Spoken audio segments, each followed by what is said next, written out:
sheet 4, from Quebec, Jacques Dion, shooting Red Rocks.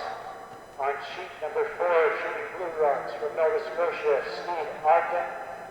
Sheet number 2, Red Rocks, Manitoba, Mark Franklin. Blue Rocks from Northwest Territories, Paul Delorey. Sheet 1, Saskatchewan, shooting Red Rocks, under skip Gene Herzog. And Blue Rocks from British Columbia, Ethan Switzer. Our feature game this afternoon on sheet 3, Red Rocks from Northern Ontario, Gord Williams. Blue Rocks from Newfoundland and Labrador, Gary Oak. Good luck and good curling.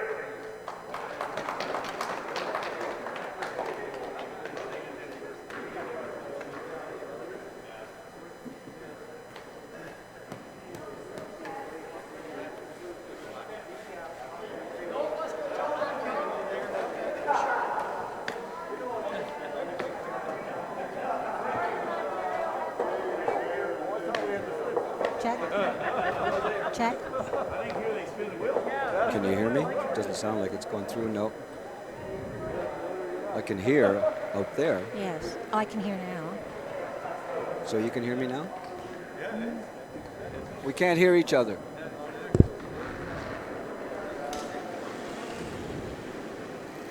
Yeah, we hear the ice surface, right? We hear nothing. Yeah, I hear the ice, but I don't hear you. I hear myself. I don't think it's broadcasting, is it?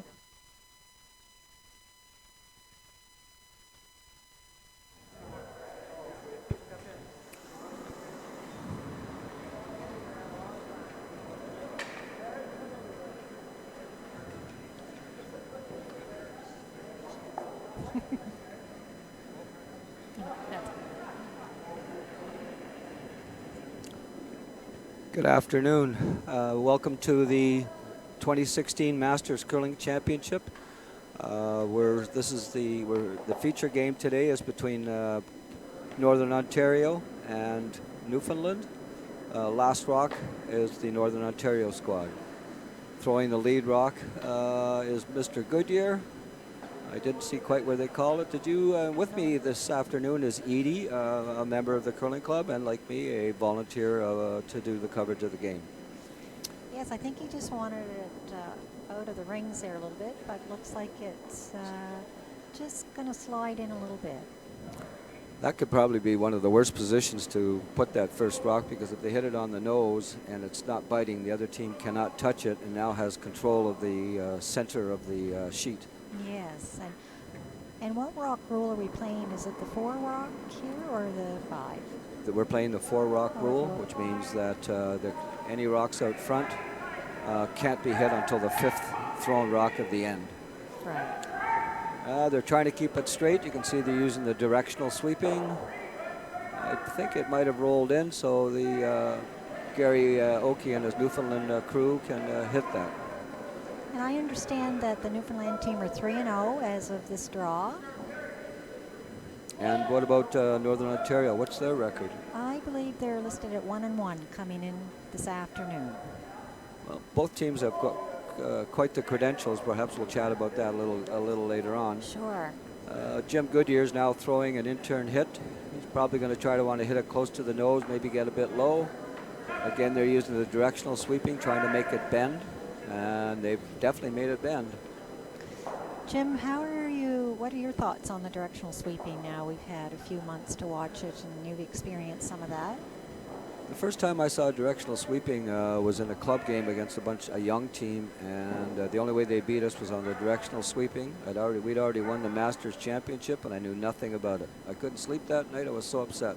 The next day I started working the phones, and I am convinced that it makes a significant difference in the path of the rock, and it's made the game, it's easier to make a shot with good directional sweeping. Good and strong and knowledgeable directional sweeping. Yes, maybe we'll talk a little bit more about directional sweeping. I've had some friends ask me about it, so maybe we'll do a little bit more in depth in that in a little while. Sure. Northern Ontario's throwing a corner guard. That's an aggressive move, trying to set up the deuce. Newfoundland is playing defensively and will try to peel this out, either peel it out completely or try to roll to a center line guard. Right, so it looks like the first end is shaping up to be a bit wide open.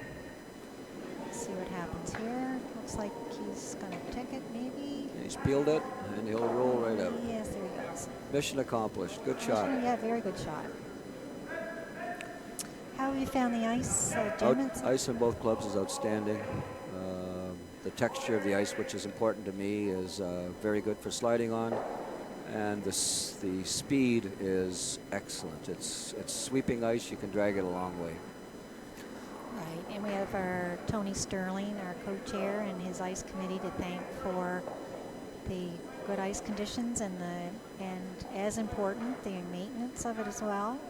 Is Tony the iceman, or he's in charge of the ice surface area? Well, over the years he's been the ice person to make it, and he may be relinquished it to the other committee members this time. I'm not sure. I haven't asked him specifically, but he has been around a long time and has a lot of experience under his belt making ice, for sure. And he makes the ice at both clubs, does he not? Yes, he does, yeah, and he helps out with provincial level ice surfaces as well. The ice makers is quite a fraternity. They're always helping each other. I've noticed that. And, of course, they get to share knowledge, and made the peel. Mission accomplished there. Good shot. Good shot. It's fairly well curled end to this point. Pretty clean. We're still at second stones. Ernie Sirkan is throwing. They're trying another corner guard. As you can see, there's quite a bit of movement from the inside of the sheet to the out. I was watching them practice, and they were taking the edge of the 12 foot to draw it almost to the edge of the button. We played this sheet earlier this morning. That would be fairly consistent with what we saw. We're a very difficult game against the folks from the Yukon. Actually, we had to go an extra end, but we managed to pull it out. Oh, good for you, yes. I did time a bit in practice, and it seemed it was about 14 and a half hog to hog, or in the old brain, 24 and a half or so. And for those that do their timing from the back line, that would be about 28 and a half. Yes. This one seems to be a little on the fat side. Yeah, he's going to try to make it bend to get a piece. Yeah, I think he's got a corner. Yeah, he might even stay. Great shot. Yes, he did. Good sweeping. Those are the ones you hate, those little nibblers out the side. Those will make you look over a couple times.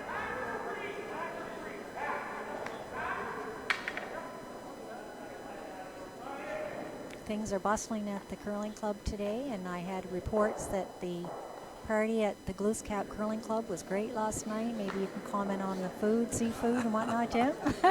Our good friends, the teams from PEI, brought, I think, 100 pounds of mussels and, I don't know, as many pounds of oysters. So everyone left very full. And this is on top of all the food that the kind members of the Wolfville and Kentville Curling Clubs brought in for the opening ceremonies. I heard there was some oyster shucking lessons going on there. I've tried oysters. It's not for me. And I've lived in the Maritimes a fair bit, but maybe that one's not in the rings. Well, Gary's looking at it closely. Maybe we'll get an overhead shot here in a second. It's hard to see from here. Thank you. Doesn't appear to be in, Jim. Not from here, no. Rick, sorry.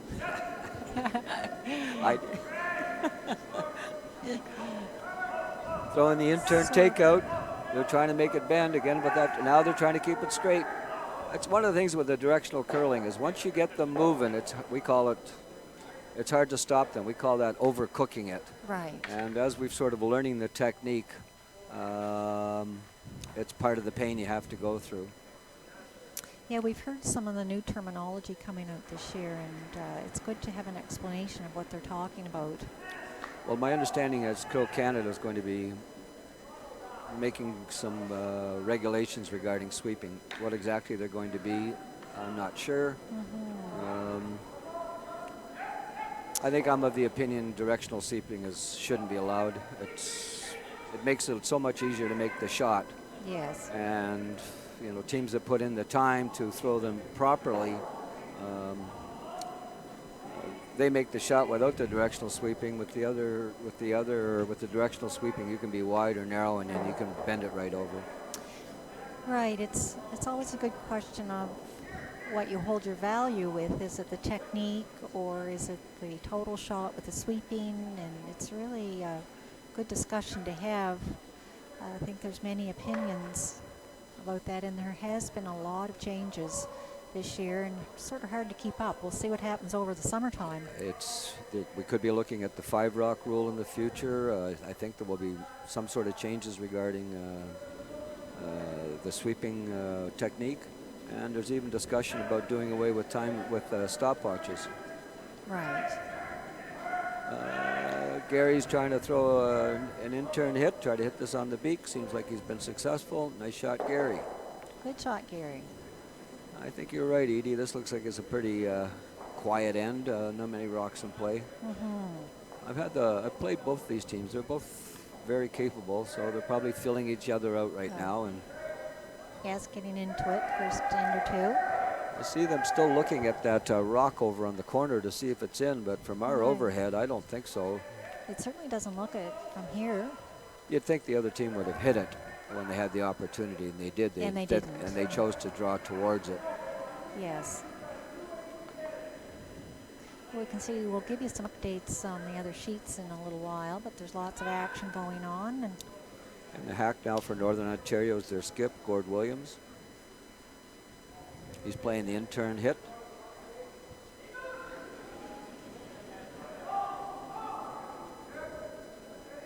He's throwing a decent amount of weight.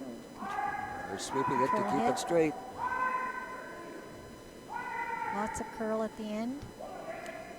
Yeah, he's a good shot. He can roll over. Gets about half Job the rock. done. Yeah, good sweeping too, folks.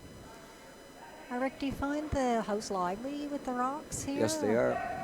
Oh, all the curlers speak very highly of the quality of the rocks. They seem to be quite matched. The ice is excellent. The sliding is excellent. It tends to hold its pebble even through two fairly, a lot of rocks thrown in practice, and 5 or 6 ends, and it's still not fudging up. Wow,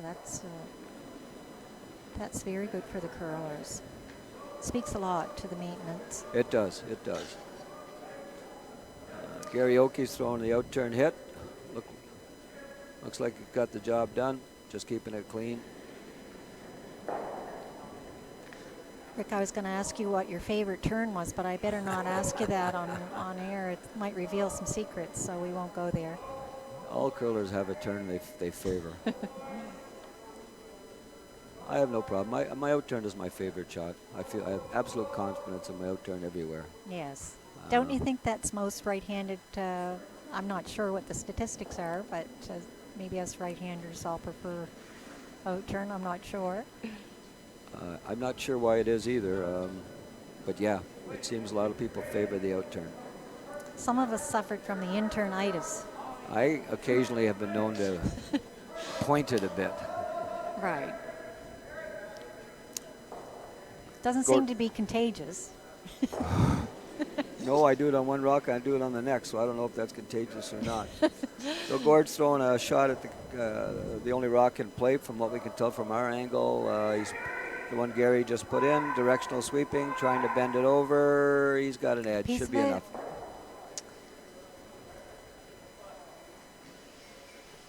Rolls out. Good shot. So I believe we're looking at a blank end. We're still looking at they haven't moved the blue one on the outside, so they're maybe looking for an official. I think they're looking for a measuring stick. The teams do that themselves, do they, Rick? Frankly, I don't know. We've not had a measure in any of our games yet.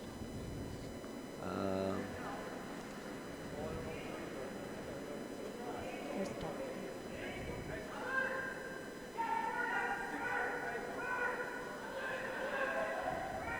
Seems to be just a little delay here as the teams are looking for a stick to measure or waiting for the official to measure to see if this blue one is counting or not. I think the teams do it themselves. They have two types of measuring sticks. They have one that is not adjustable, and it goes in the center hole and will measure the outside of the 12-foot, and they use that to determine whether a rock is actually touching the rings or not. The other measuring stick would be an adjustable one that you can measure rocks that are definitely in the rings. And with the stick that they're using now that's non-adjustable, you can actually measure that during the game at the beginning. That's correct. Yes. I think they agreed that it was out. So if so, that would be a blank. And we don't have any scores yet to report on the other sheets yet, I don't believe, Edie. No, looks like lots of rocks in play. I was just about to say that. Our homeboys, Steve Ogden, Nova Scotia team, are on the sheet next to us, so we're keeping an eye on them. And of course, Steve has been curling forever in Nova Scotia and very accomplished.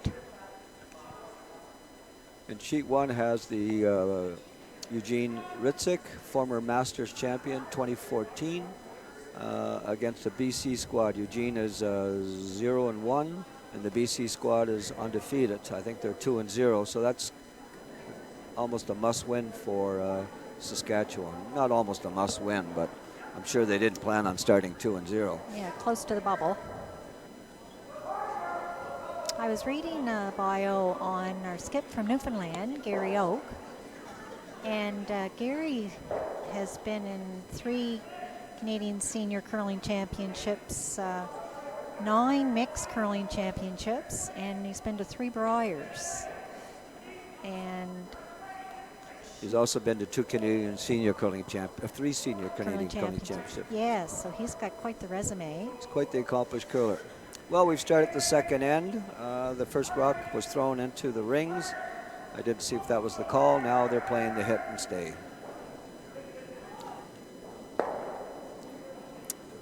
Good accurate shot there, and just rolled a bit to the right.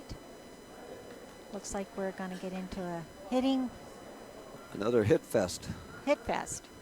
Well, having curled since I was knee-high to a grasshopper, I can remember back in the day when it was hit, hit, hit, hit, hit. Mm-hmm. And I've seen scores in 11 ends, 1-0. So. Yes, the good old 2-1, 1-0 games. Frankly, I didn't like it when they changed to the 3-rock, then the 4-rock rule, but now I love it. It certainly made the game more enjoyable to watch. It sure did.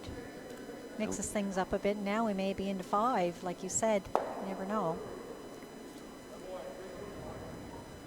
So we have a hit and roll out. Northern Ontario again will probably throw a corner guard, trying to generate a deuce.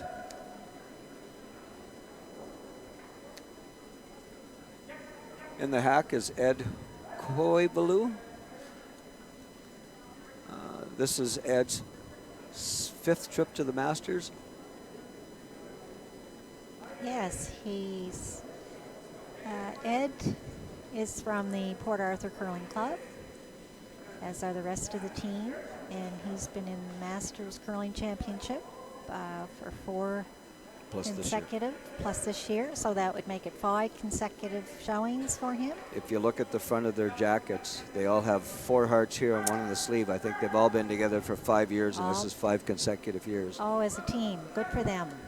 The Fort Williams rock slid into the rings, so the corner guard ploy is not going to work. Gary is going to try to hit and stay here or hit and roll towards the middle. Throwing a very We're on the outside of the sheet here. Cummings. I think he's a little on the fat side here, and I don't think he's going to make contact. May hit the out of bounds line first. No, he's just going to slide. So Gord has 2 choices. He can either split the rings, which is what he's chosen to do, or he could throw a corner guard on top of that. My preference would be to throw a corner guard on that. And why would you choose that one for? Because from here on in, if you're throwing them into the rings, you have to make all your shots. The other team just has to hit and roll out. Right. You throw the corner guard, you've got, you throw the corner guard, let them peel it, throw the corner guard, let them peel it, and later in the end, I would put my second rock You would in. hope for the number 2, yes. This one's sliding pretty good. Yeah, looks So Gary's moving up to give it what he can. a little hot. Yes. Let's see, Gary's sweeping. I think it slid through. It did. So now your point being that now this one is open. That's right. And if he'd thrown a corner guard, even if he didn't guard it properly, he still has a corner guard. Right. Oh, Newfoundland Labrador, George King. Want to give us a little read up on George, Let's Edie? see, George. He was born in Newfoundland. He is from the Corner Brook Club, and he's been at the Canadian Senior Curling Championship in 1999. And he's wearing a Montreal Expos baseball hat. I was wondering where they moved to. Looks like that one over curled on him a little bit, and that was a miss. Another opportunity for the Northern Ontario folks. Ernie Serkan is in the hack. He's throwing an in-turn draw, inside out, trying to get it over to the 12-foot, trying to probably parallel the two rocks so that no double is possible. This one's sliding pretty good. They might want to look at maybe using the other rock for backing if at all possible. Right.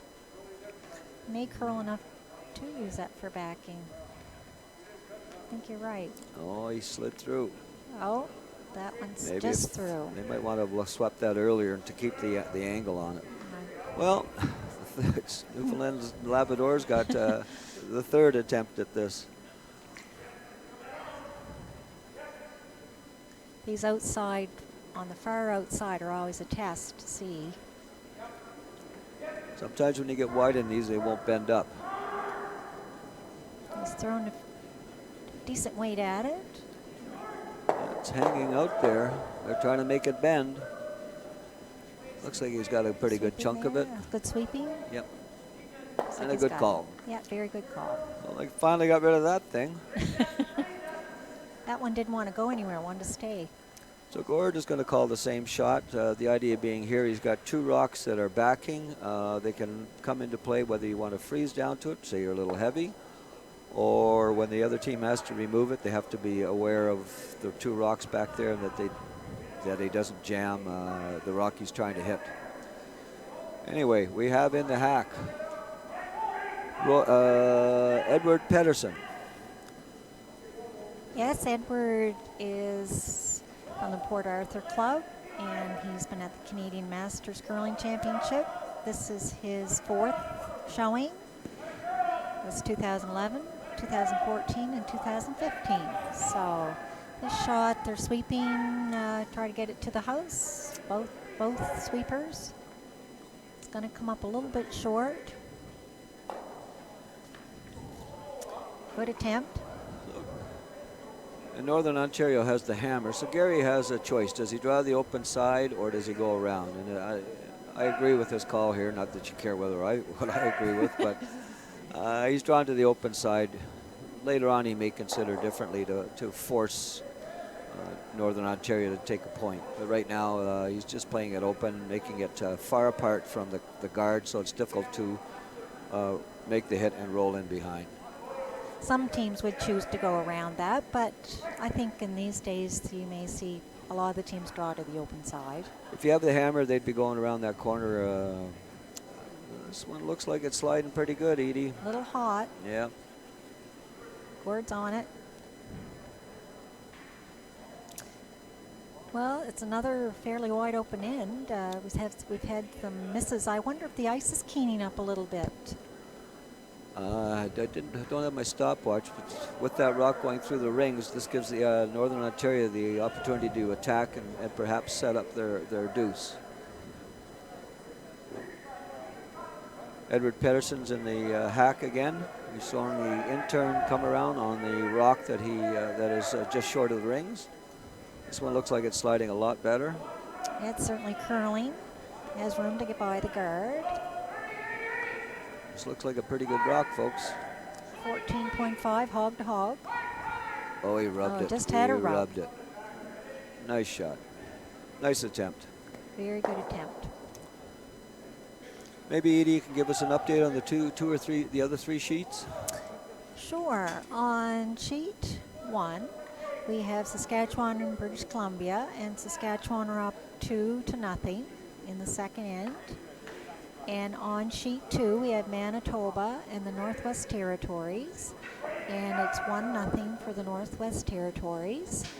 And then on sheet 4, next door, are the Nova Scotia team versus Quebec, and it's 1-0 for the Nova Scotia team. So all the scores are close. We only had the one deuce so far, and of course on our sheet it was a blank end, and we're in the second end, and we will update again accordingly a bit later. Well, we had that come around attempt to rub the guard, and by the way the skips was indicating it, the thrower may have been a little wide. I think he's going to slide. Oh, got it. Got a piece. And he stayed. Nice shot. I understand that there's some YouTube videos on the directional sweeping that some people have been looking at to get some information and instruction on, you know, exactly what it is and to maybe grasp it a little bit. So I think Brad Gashew's team had something on YouTube. I saw one, it was the Ontario team, I believe. And they used, shall we say the really fine material over their, that covers the head of the broom. Yes. And it had the plastic insert, and they could make a rock that should bend 6 feet, go straight. It was amazing. But those brooms are now no longer allowed, and I think the industry was trying to show curlers and curl candy. Looks like he's throwing a takeout on one at the back. They called the sweeping on. It was a little bit inside the broom when he let it go, I think. Again, we see the directional sweeping to keep it straight. Done the job. Oh, maybe not. Got a piece of it and rolled just a little too far. Out.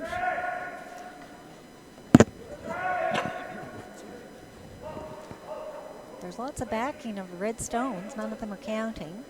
Well, even though Gary doesn't have last rock, this is his last rock at the end, and this gives him an opportunity to force the Northern Ontario team to take a point by outdrawing wherever this rock may go. So it's mission accomplished if Gary can get this partially buried. Rick, I think we're going to have a guest in to speak a little bit later if you want to just make a quick comment on that. Yes, joining us probably during the break or the beginning of the fourth end will be Mike Carson, who's the chairperson for the Canadian Masters Committee. Mike's been involved he's been instrumental and a huge player in presiding over, starting and presiding over Masters curling in Canada. And we'd like to talk to Mike a bit about his experiences. And it looks like Newfoundland. Looks like he's got the job done, doesn't it, Edie? Drew down to the back, those catchers in the back there, and he's counting. He's dead buried behind the guard, but there's lots of curl to get in there. One of the things, Edie, we have time clocks monitoring the pace of the play. Normally we've had 32 minutes in all competitions I've been in. This is 30. So it doesn't give you many opportunities to sit and chat things over.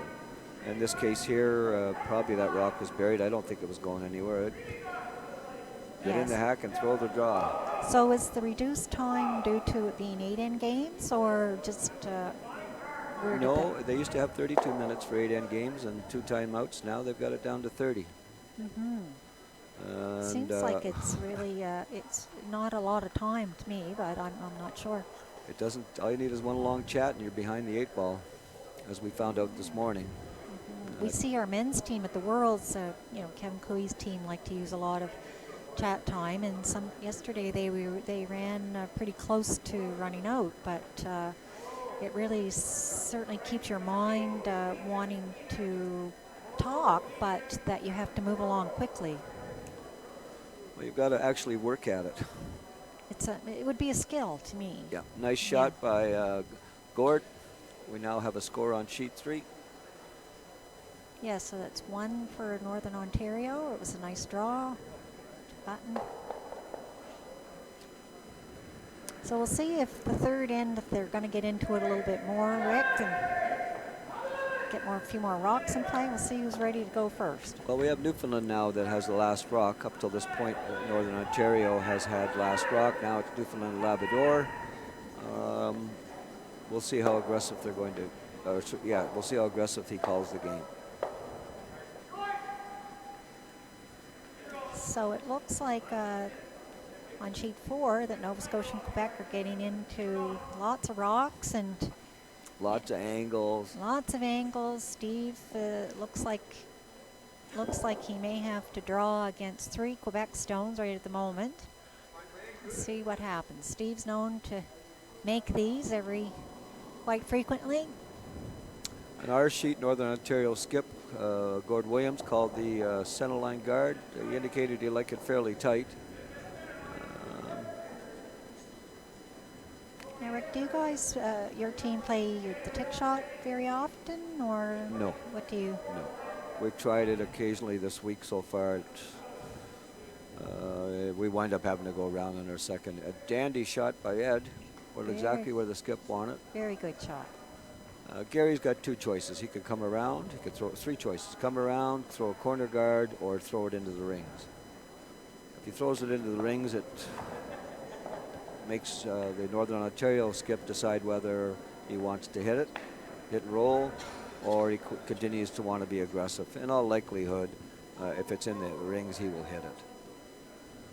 This thing's sliding along pretty good. The sweepers just look somewhat disinterested. That's never a good sign. Backing off. And Gord's at the tee line. He's giving her. It slid through. It did slide. The sweepers were right. Yeah. On a shot like that, the option would be to be short. In the way I would play the game. Yeah, we've seen some go through, and I'm just wondering if it is keener. Hard to say. The weather outside today is still pretty crispy cold here in Nova Scotia in the valley. So we haven't had to deal with much humidity today anyway. If you get a chance to come down to the Annapolis Valley, and this is not a paid shill or anything like this, it's gorgeous here. And the people are very, very nice. And if you like seafood, this is the place to be. Yeah, we think it's been a pretty good spot to live. And also I put a plug in that we're becoming known as quite the wine country as well. Yes, that's right. It used to be just apples, and now right. Lots of vineyards going up and more businesses opening. It's been great. The Newfoundland Labrador folks are trying to come around.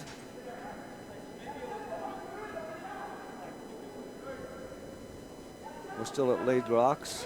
This is Jim Goodyear, the second stone. This looks like it's sliding pretty good. Yeah, we might have a pistol here. Well, it might be a bit much. This is one of those where you don't want to be behind the tee line. And if you're going to be behind the tee line, be very way back. Yes. See, the problem here is now the area to score your multiple points in is very reduced. Right. If the Northern Ontario folks get one in there, and if they get one in there dandy, it's a possibility of steal. Yes, yeah, just behind the button there. Ernie Serkan is throwing. Did we talk about Ernie's accomplishments? I don't think so. Did we say Ernie's been to the Brier in 1998 and the Canadian Masters Curling Championship? This would be his 4th appearance. So lots of accomplishments for Ernie. Oh, here's a dandy shot by Ernie. Right. Right into the button. He's got the weight, and he's dead buried. Just top button. Actually, there's 2 guards up front, so it's double buried. So Newfoundland Labrador is going to try the double peel with the outturn. Yeah, those are angled a little bit, so it's possible to even drive it straight back into the button if you hit it on the right angle. George King, the second stone for Newfoundland Labrador. George is from Corner Brook Curling Club as well, and he's played in the Canadian Curling Senior Championship in 1999, and this is his first appearance, I think, to the Masters by the looks of it. George peels one of the front red ones off. Ernie Surcan is in the hacks. I apologize, Ernie, if I've said it wrong. Anyway, I didn't see the call. I'm guessing they've thrown another one up short. This one looks like they may be. Looks like a guard. Yeah, it looks like a guard. It's got to come up a bit. Sweepers are watching it. Well thrown stone. Slides over at the end. Because they're so close together, Edie, there's a possibility of making the double here. Right. And having your shooter roll out, and that would be a positive step for the Newfoundland Labrador folks. Because they've got to get at that thing on the button. I don't think the two are locked together, are they? These two here, they're very, very close. They're close, yes. Yeah.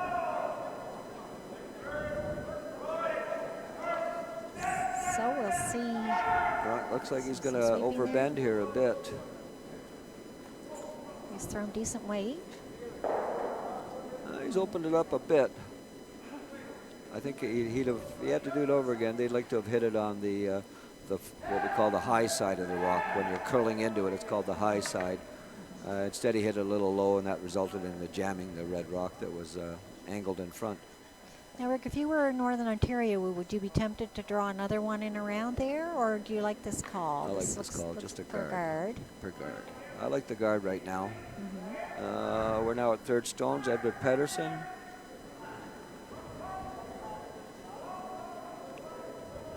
Some teams decide at the beginning of the year or over the years if they're more defensive or offensive or middle of the road.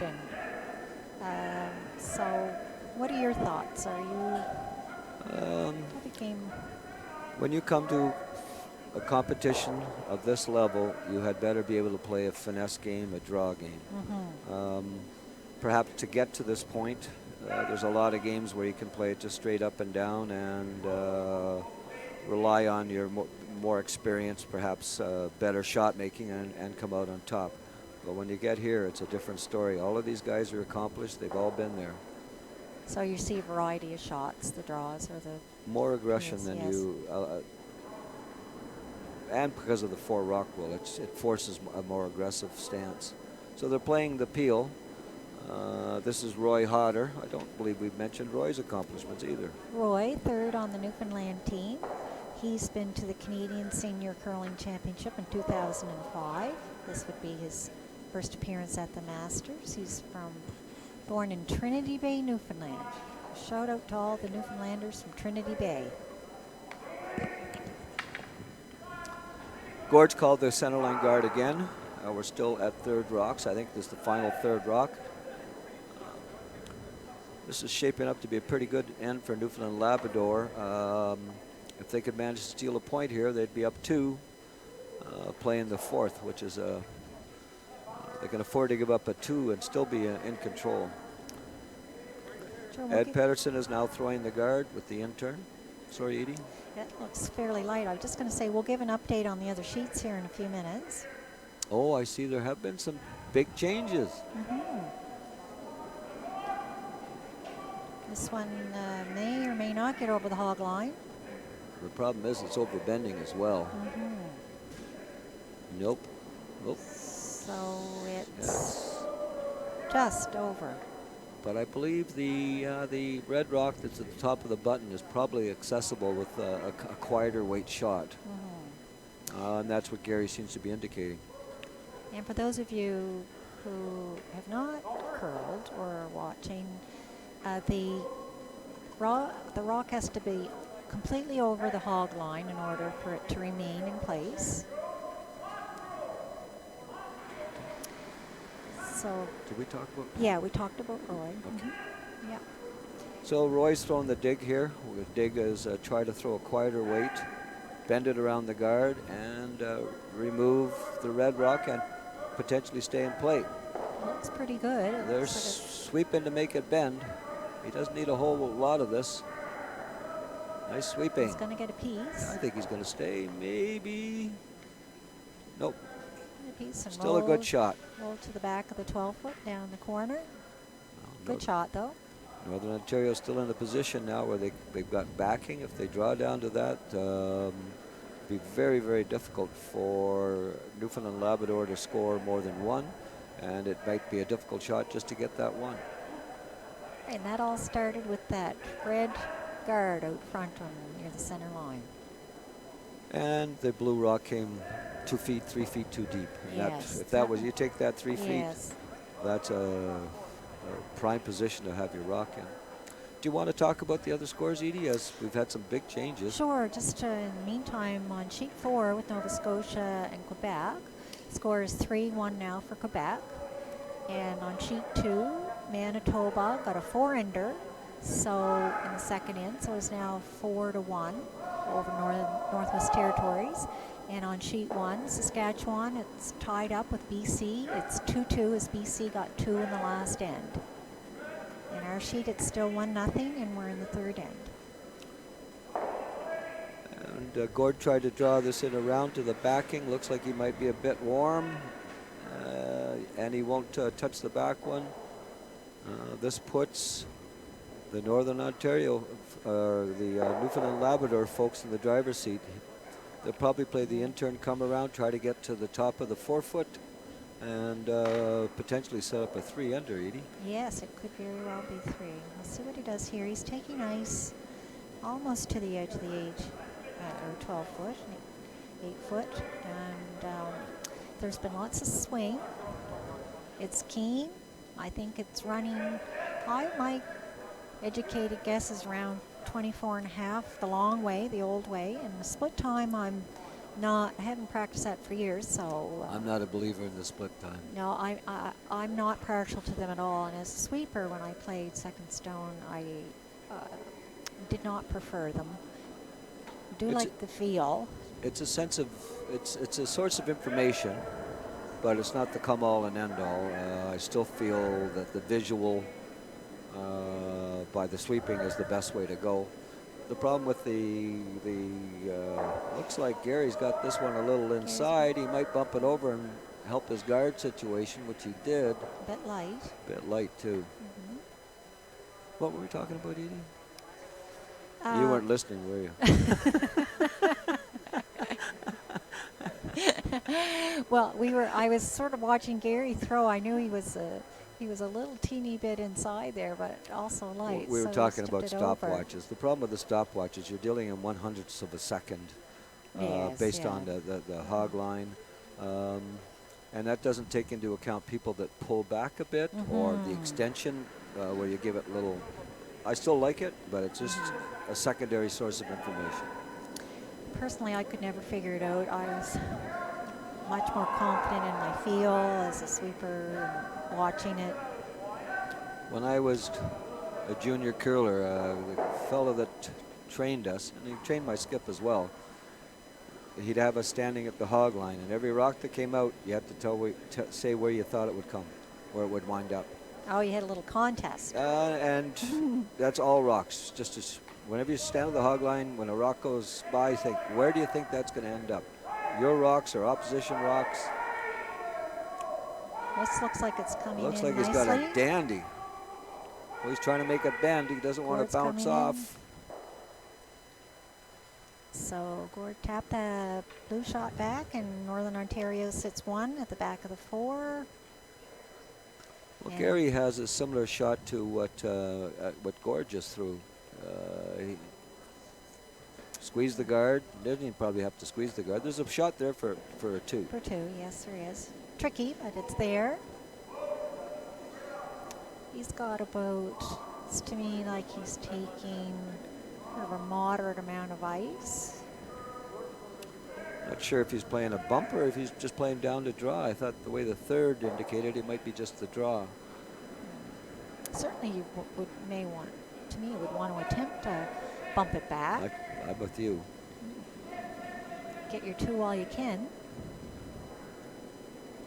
Well, maybe he feels it's too straight there to be able to get it down. They're on it. Oh, it looks like it's gonna Looks like a bend in dandy one nicely. here. Heck of a shot Looks by like Gary. a great shot. Yep, good shot, Gary. Very good. He got his deuce. Lovely touch.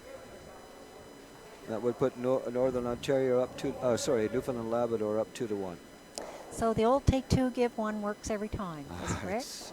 Even my basic math, I can figure that out. We don't have any changes on the other sheets yet, Edie.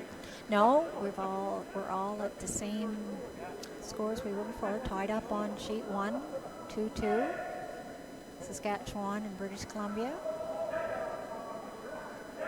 Now, I noticed in this competition there's 2 men's Nova Scotia team. What do you know about that, Edie? Well, what I do know is that it's not a lot, but I know Alan Marshall's team are the host team, so that would mean that they would have had a berth as a host team, not necessarily provincial champions, which is what Steve Ogden was. So it would be similar to wild card, I guess, or that type of placement. So that's where we got the host designation as Alan Marshall. I believe he was runner-up to Steve Ogden in the Nova Scotia Masters Finals, and by that he qualified as the host The team. host, yes. I've known Alan for many years and played against him lots and lots of times. Very accomplished curler. Newfoundland Labrador threw it into the rings, and Northern Ontario's taking a defensive approach to this and playing the hit. They're sweeping to keep it straight. You can see the directional.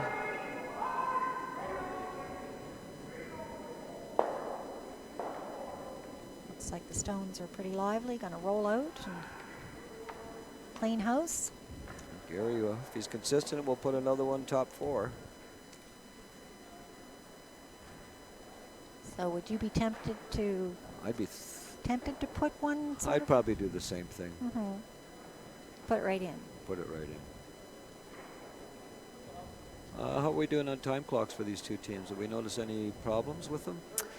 I've got 20 minutes left for Northern Ontario and 22 with Newfoundland, so they're running about the same.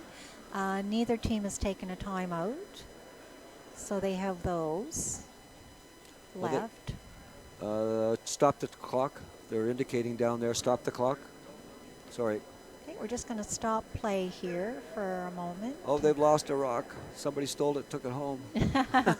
They're looking over their rocks. I think they've found the stray one over on sheet 2. That does happen every once in a while. So I think we're ready to go again. I think they've located it, yes. Yeah. They're ready to go again. Sometimes they disappear in plain sight.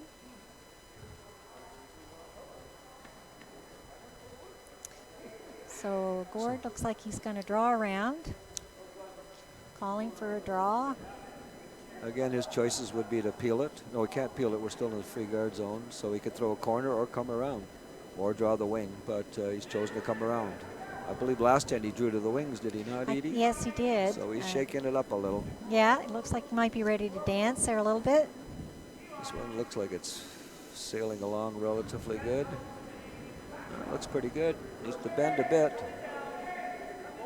Sweepers are staying close. That's where directional sweeping, it should be all over that. A little bit at the end. Yeah, maybe a little bit more directional would have got that buried, do you think, or partially buried anyway, Rick? Well, one of the things when you use directional sweeping to make it bend, you also slow it down somewhat. So essentially, because it's bending, it takes more time. Well, and you're actually only sweeping a corner of the rock, so you're putting debris on the other part of the rock. Now, in my younger days and juniors, we called that corner sweeping. We weren't allowed. That was illegal at the time. Well, we'd call it cheating. It would lead to words.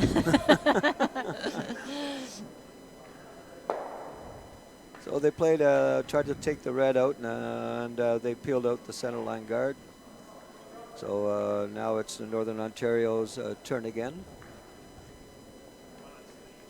He's calling for a draw over towards the outside, towards the 8-foot.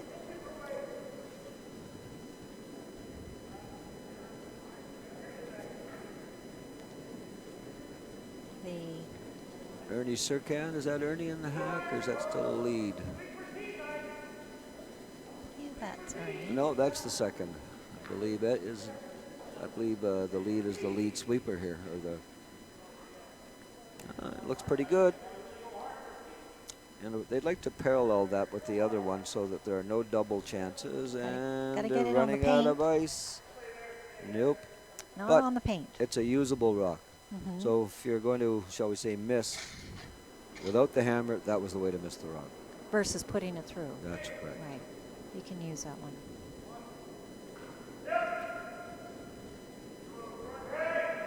You never know when those might come handy to hit and roll in or go around behind or. This fella, if this person hits and rolls out, you can use that. You can go right around it, or you can even hit and roll, try to roll behind it. Good shot from George King. Made the hit and stay. Love his Expo hat. It must have been the hat, I was just going to say. How about those Blue Jays? It looks like they're off to a good start again this year. I believe they've won their first two. Yes. We're off to a great start. Who won the ladies hockey game last night? I don't know. I didn't. I went to sleep after the first period. It was 0-0. Very good game. Shout out to the women's hockey program.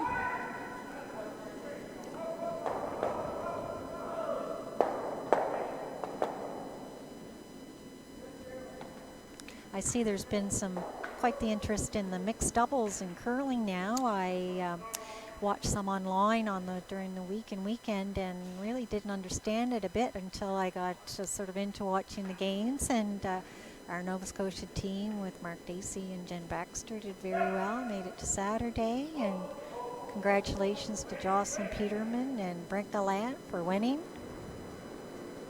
Jocelyn's she's had a very busy year, of course, competing as Team Canada at the Worlds and then the mixed doubles.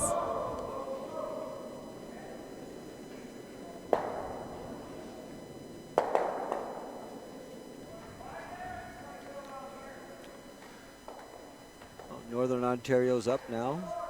We're at third stones. Not a whole lot of rocks in play. Gord's scratching his head. Wasn't sure what he wanted to do, but looks like he's going to hit. This is one of those situations where take a chance and go for the roll.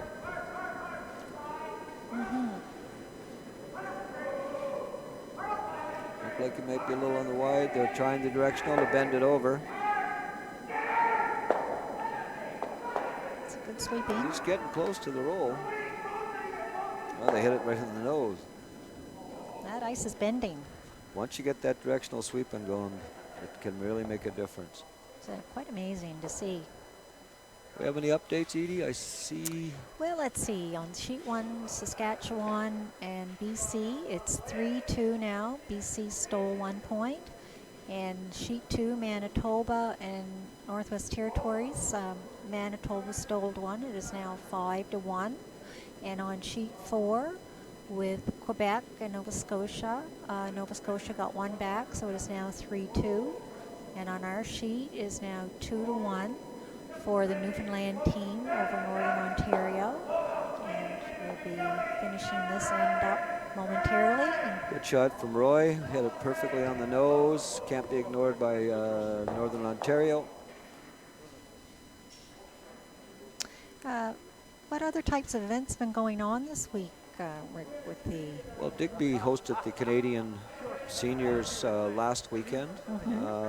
Colleen Jones won the ladies' side. Oh, yes. If you probably were aware of that.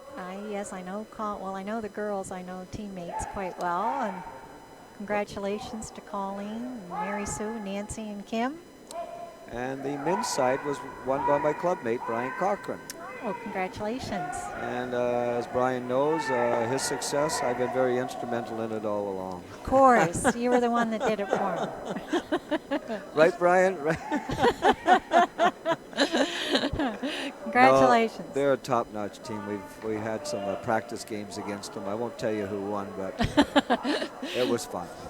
Very good. Congratulations to them. And I believe the World Seniors for them is in Lethbridge, if I'm not That's mistaken. correct. Yes. But unfortunately, they have to wait a whole year. Actually, over a year. Well, when I was looking up World Seniors, it said that I believe the next World Seniors is in 2 weeks, and it is the team from last year that won. That's right. That's going. Yeah, it was a bit complicated, so they, they'll have to practice.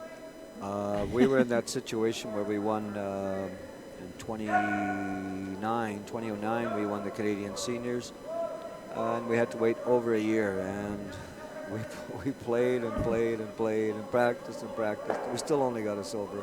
Oh, well. It's tough, but it was the trip of a lifetime. Well, you said still only silver. I think that's pretty good. I'd like to hear just a little bit more about what you've done. Well, I'm a fairly accomplished curler. Not as good as some of these folks here, but I've been to 3 Canadian Seniors, including one Canadian Championship. This is my 3rd Masters, which includes I've got 2 bronze medals at the previous 2 runs with my old skip and dear friend Lane Noble. Right. And if Lane's listening, shout out to you, buddy. I'm going to ask Rick to see some ID. I don't think he's Masters level. I'm already eyeing Grandmasters, we call it in Ontario. You folks here, I think you call it primetime curling. Yeah, we do in Wolfville. What's going on the sheet here? We've got Northern Ontario in the hack. He's going to try to either come around the corner guard, the blue one that's on our right, on the third or mate's right. Gord's throwing his out turn. There has been some problems with draw weight today, as some of the teams they've both been a little heavy at times. We'll see what this one does not look heavy. It looks like they're trying to bend it. Needs to bend. There it goes. From the hog line in, it bends. Fair bit. Looks like good weight. Looks Pretty like good shot, Gord. Decent shot. For Skip, Northern Ontario. Gord, Williams. Patton sweepers on the shoulder. Well, the sweepers maximized that one. Yes, they did. They worked hard.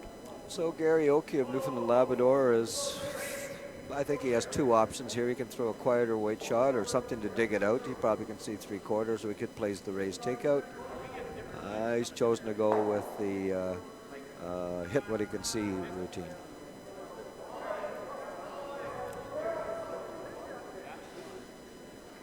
I'm wondering if anybody out there has an update on the Canada-Russian game. The men's world's curling this afternoon. Maybe we'll see if we can get an update for you.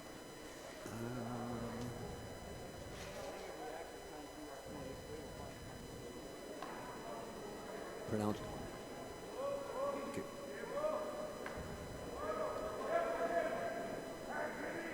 So Gary Oak has thrown the I think he's on the hit. guard.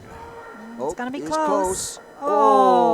Oh, he just ticked it in, and the rock hit his foot, hit the sweeper's foot there a little bit too. So we'll see what they decide. And my apology to Gary. I've been mispronouncing his surname. It's said Oak. Anyway, Gary, I apologize.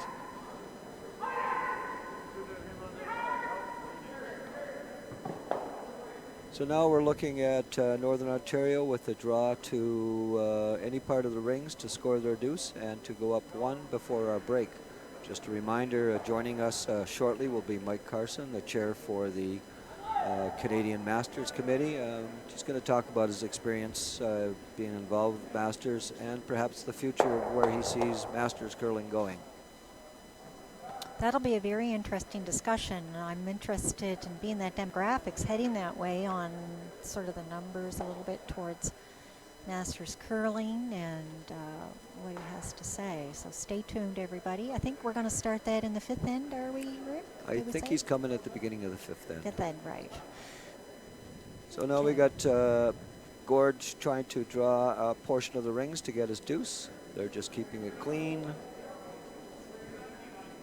which is always a good practice. And nice shot by the Northern Ontario skipped. They've now gone up 2-1, or gone up a point. So now the curlers will be taking, I believe it's a 5-minute break before they, and that's mandatory, before they resume play. Well, Rick, it's been fun so far, and we'll get an update on the men's world curling score as well from Canada-Russia game. And I'm just going to hand the mic over and stay tuned for the beginning of the fifth end in about 5 minutes. See you soon.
Joining us now is Mike Carson. As we mentioned earlier, Mike is the chairperson for the Masters Committee that is responsible for Masters curling across Canada. Welcome aboard, Mike. Thank you, sir. Mike and I go back quite a while as old adversaries, and now we're sharing the same goals. I'm not sure if I've ever beaten you guys. There's not many people. Anyway. Mike, how long have you been involved with Masters curling? Well, I got first time I got essentially hooked, I guess, by Al Gemmell when I played Al. in 2007. I went down to Hamilton for my first Masters, and at that time the executive directors from out west that were looking after the Masters were essentially giving up on the organization and wanted to try to find someone. And so Al took on, and then Al had a meeting down in Hamilton, 2007, all the players and teams, everything there, and naturally, he sort of said, well, Mike, you haven't put your hand up yet, type thing, because I've known him for a while before. So I started in 2007, a couple of years with him. We went through first phases, developed the cresting with the new crest you have now, because they replaced the old felt ones we had. And then all of a sudden, Al, after 2010, he was no longer president of Northern Ontario, so he didn't really get the trip to Ottawa every year, and said, Mike, you're now in charge. Within like 1 month I was a member, and then I was in chair, so there's not too much of a training program. Well, you've been involved since 2010 I've been the chair and involved since 2007. Of this committee. What are the big changes you've seen, Mike, for the Masters? Yeah. Well, I think what we've tried in the last few years is to at least get to the point where we are today of having a standard format similar to the seniors within a certain time frame. Okay, because you can't ask people to come here for 10, 12 days type thing, because Masters curlers are paying everything on their way. So we've essentially developed a pool system, 2 pools, the top 4 events, okay, to the top 4 from each pool will advance to the championship pool, and the bottom 2, depending on if they're women, or bottom 3 will advance to the seeding pool. So that's pretty good. And that's consistent with the way the seniors is run. The seniors is run right now, and the mix is run like that. And I'm not sure if the travelers are there yet, but it's probably just a question of time. I think the travelers was pools this year. I'm sure it was pools, because I'm not sure if they went to the so-called championship pool after that. No. I think they're trying to reduce the expenses and maybe just have a first time round robin, and that's it. That's right, because it was 16 round robin and teams advanced from there. Yeah. And then if you so that's what we worked on hard, and I think at this point, the way we're set up, we're a national committee, essentially volunteers. Like I have Terry Van Dale out of BC, who's a president and ex-president of Curl BC, so she's hooked in with that group. I had Doug Bakes while he was executive director, so he had his own little group, or every time he was meeting with others, he'd talk about Masters at least. put a little bug in their ear. Yeah, and I had Pat Banks in Yukon, John Hilson in Manitoba, Paul Batchelor in Manitoba also. Yeah, I know Paul. And Bob Edmondson, who's our national website master. For those Bob. that want to visit our website, we have a lot of historical data that Bob works pretty hard to keep that up to date. So how much longer do you intend to stay involved, Mike? Well, what we've got to the point where with the Curling Canada setup, we're hopeful that Curling Canada will take it over finally. Okay, and so have they been approached, Mike, or? Well, we've been approaching them for the last 6-7 years, but what we've done now is essentially saying that no one in my committee wants to continue on. So essentially we have set up with Guelph next year, 2017. We're going to Guelph. Our whole group will continue to work with the host committee there. I've already started with them, but after the 2017 event, we're turning it over to Curling Canada and possibly member associations to look after it. Is Curling Canada receptive to taking ownership of the Masters? Well, that's part of their evaluation right now. I think they've lost a little bit of time lately with the change of the new, the old CEO that's left, and that's almost a year ago now. Yes. The new one has essentially just been on the, officially on the job, I think, since last Friday. So it's probably not necessarily her first priority, but they're all aware. You can see this week we actually have 3 or 4 association presidents playing here. Okay, so you think about that. Northern Ontario, Marion Clark, Ellen Johnson from Yukon, John Lemaire, who's the partner of the Quebec Ladies Skip, is here. So we have, we have some of the right people. Oh yeah, and you talk about them, but there again, they only have 1 vote, and they sort of have to propose with the board and get the. So they're looking at the seniors as an event. They're going to be re-looking at seniors, re-looking at mixed. Optimists, I think they just recently last week announced that they're taking over that, something they did with the Travelers last year. Yeah. So my feeling, if I had to bet, a few $1,000, my thinking is that they're going to have to probably cut back on what they're giving to seniors, okay, and maybe mixed.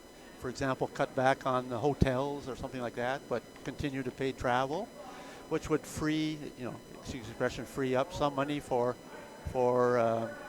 maybe Masters, out of the same total budget, if you want to call it. And that's sort of what we've been asking for in the last 4, 5, 6 years, is that we've never wanted to be treated like seniors or whatever, pay the total package. But if you could cover the travel, the travel is what we think is the equalizer. That means a team from Nova Scotia that flies to BC, or BC that flies here, well, there's an amount every year. Huh? Yes, if it's in Ontario, well, they can drive. If it's in, Winnipeg, well, everyone flies to Winnipeg or something like that. So there is a sort of a total amount there that can be established every year. Redistributed, if you will. That's right. That's right. But even though the game has started, Mike, I'd like to continue along here for a minute. The Masters, the future of the Masters was on the CCA agenda about 2-3 years ago, was it not? Oh, it's been on the agenda maybe for 5 or 6 years. Okay. And the only advancement we've made is they recognize us. Is that it? Yeah. I'm not sure what that means. Essentially what they say is that we are one of the events that are being analyzed or for potential Curling Canada event. What are the demographics like for the Masters? Do you know what kind of entries number of entries across Canada we had? We're holding our own. Okay, we have in the last 3 years we've held pretty steady at close to 400 teams that enter at the first level. Naturally, Ontario is the biggest one, and some associations are maybe have 1 or 2 teams. But you go from the 80 men in Ontario, 40 women or whatever. I'll give you one example which could maybe surprise a lot of people. The Masters men in Quebec, okay? 38 teams. And I recently saw an article in Alberta, okay? Alberta men, okay? Think about that. For the tankard. For the tankard, about the same numbers. So think about that. Alberta men, total, roughly the same as a Quebec Masters. And Quebec's not necessarily known for a hotbed. A hotbed of curling. What is going on? Part of the hotbed, I think you were going to maybe think about that, asking me about that, is that the Montreal area actually has a nice Masters circuit. Okay, they call it the Masters teams, men and women, 20 teams. They have 4 bonspiels with a little closing thing at the end, but that's pushed the so-called Masters curling in Quebec to another level. A tremendous idea. Being a master myself and participating in this competition and having played to get here, as you've seen, that most of these curlers are accomplished. A lot of them have Brier World senior experience, and we feel we're the people that sort of helped get the game where it is, and now we're starting to feel abandoned. I would say that's part of the arguments we've been using for the last couple of years. I'll let you say it your way. I still have to be politically correct because one more year. We still want, one more year, and then after that, I'll be like Warren Hansen and maybe say whatever I want, I think. Well, thanks a lot, Mike. I'm glad you joined us, and I know Edie's going to bring us up to date with a quick recap. Mike, always a pleasure, buddy. Take care, man. Bye-bye. And good luck for the rest of the competition. Thank you. Okay. Again is the soft voice of Edie. We'll get you caught up to date here. Just a couple of refreshers. On our game, it's 3-2 in favor of the Northern Ontario folks. Newfoundland Labrador has last rock. Right now, Northern Ontario, for a brief second here, will have a rock in play, and the Newfoundland Labrador folks have taken care of it. So it looks for an update on sheet 1. Saskatchewan and BC are tied now at 3-3, with Saskatchewan taking a single in the last end, 4th end. And on sheet 2, we had a score of 8-1 for Manitoba over the Northwest Territories, and it looks like that game is finished. And they shook hands. And on sheet 4, we have a tie. Steve Ogden, Nova Scotia team, stole 1 in the 4th end, and is now tied 3-3 with Quebec. Well, it seems our game's staying fairly consistent. Not many rocks in play, so it's a fairly, what we call an up and down game. Yeah, I wasn't sure how they'd come out after the break. You never know. Sometimes they change a little bit, and sometimes they stay consistent, so... Well, I didn't see how this end was called in the beginning, but all it takes is for the lead rock to slide into the rings, and that takes care of any chance. It makes it very difficult to steal, and puts the control of the end in with the person that has the hammer. So they're trying. Newfoundland Labrador is trying to hit this biter, perhaps rolled in, but it doesn't look like. This has left a corner guard, and Gord Williams is quick to indicate that he wants to go around it. Looks like our Canadian men are up 4-1 in the 7th end against Team Russia at the Men's Worlds, and Scotland and USA are tied at 4-4 in the 7th. Norway and the Finnish team are tied at 3-3 in the 7th end, and Korea and Denmark are tied 3-3 in the 6th, so we're getting some really close games at the men's worlds. Thanks for the update. Of course, thanks for our Canadian Team Canada is at, I believe this would put them at 6-0 if they win this game today. And you can never count out any of these teams. We saw them in Halifax at the men's worlds last year, and honorable mention goes to the Finnish team, which were in a tiebreaker, I believe, against U.S. and the USA team. You never know what they're going to do. Schuster is big on the shots. So Gord Williams is now playing, trying to cut his, having his third. Are we at third stones? I can't see. Mr. Goodyear's in my way. No, that was where it skips. And he's trying to route around this corner guard. Oh, he squeaked it by. He squeaked her by, but is he heavy? You hate when they're behind the tee line. Now, Skip's got to hate that when that happens. But he had no choice. I guess it was too tight to the guard, and they had to sweep it. This gives Gary Oak the chance to draw around and force the issue and make sure that this isn't a blank end. Now, as a skip, what's the lesser of the evils? Let it curl a little bit and tick off the blue one, or sweep it and have it go behind the line? I think I'd rather tick and roll it in than to be deep like this. Hard to know when you're calling it sometimes what to do. Well, it's communication is key, and it's a dialogue between the sweepers and the person in the house who's trying to call for the line. How do you find the communication basically at the Masters level curling? Well, the team I'm on is very experienced. Our second stone, Brian Henderson, is a previous National Masters winner who had moved up to Ottawa a couple of years ago, and Bruce quickly recruited him, and he's been a great asset to our team. So sounds like that the Masters are continuing with good communication on the sweeping, even compared to, yes. And why wouldn't they, compared to the other demographics? Just because we get to be in our 60s doesn't mean we lose everything. I've lost a few brain cells, but I do remember how to call line and communicate with the skip in the house and with the sweepers when I'm playing third. Yeah, very important for the skip to hear what's going on. Pretty good rock by Gary. Very good shot. He's in front of the tee line. Now, it is accessible. And if Gord Williams is able to hit, say, a third of that rock with a quieter wake, he can move it out and sit two. But he doesn't want to jam it. That could lead to some issues. I believe Newfoundland and Labrador has the hammer. Yes, they do. So would you think half a rock would do this? Half a rock's going to be very close. Depends on how much weight he throws, and that looks like fairly tight ice. Oh, yeah, just as you said that, he moved the broom out there a little bit. Yeah, he probably, now he looks like he's drawing to it. No, good call here. Oh, there. I hate when my skip changes the shot in the hack. I think the success rate of chucks that are changing the hack must be like 70% or something. We need some statistics on that. If anybody knows, let us know. Oh, it looks... Is he playing the freeze now? Well, Gord's gone back down. Northern Ontario skip has gone back down now to the house to talk it over, and this looks like it may be for a draw or maybe a little bit of a bump. I'm not sure. Well, if he's going to freeze, he wants to angle it so that he's shot, and in a perfect world, he's not angled onto the back red one.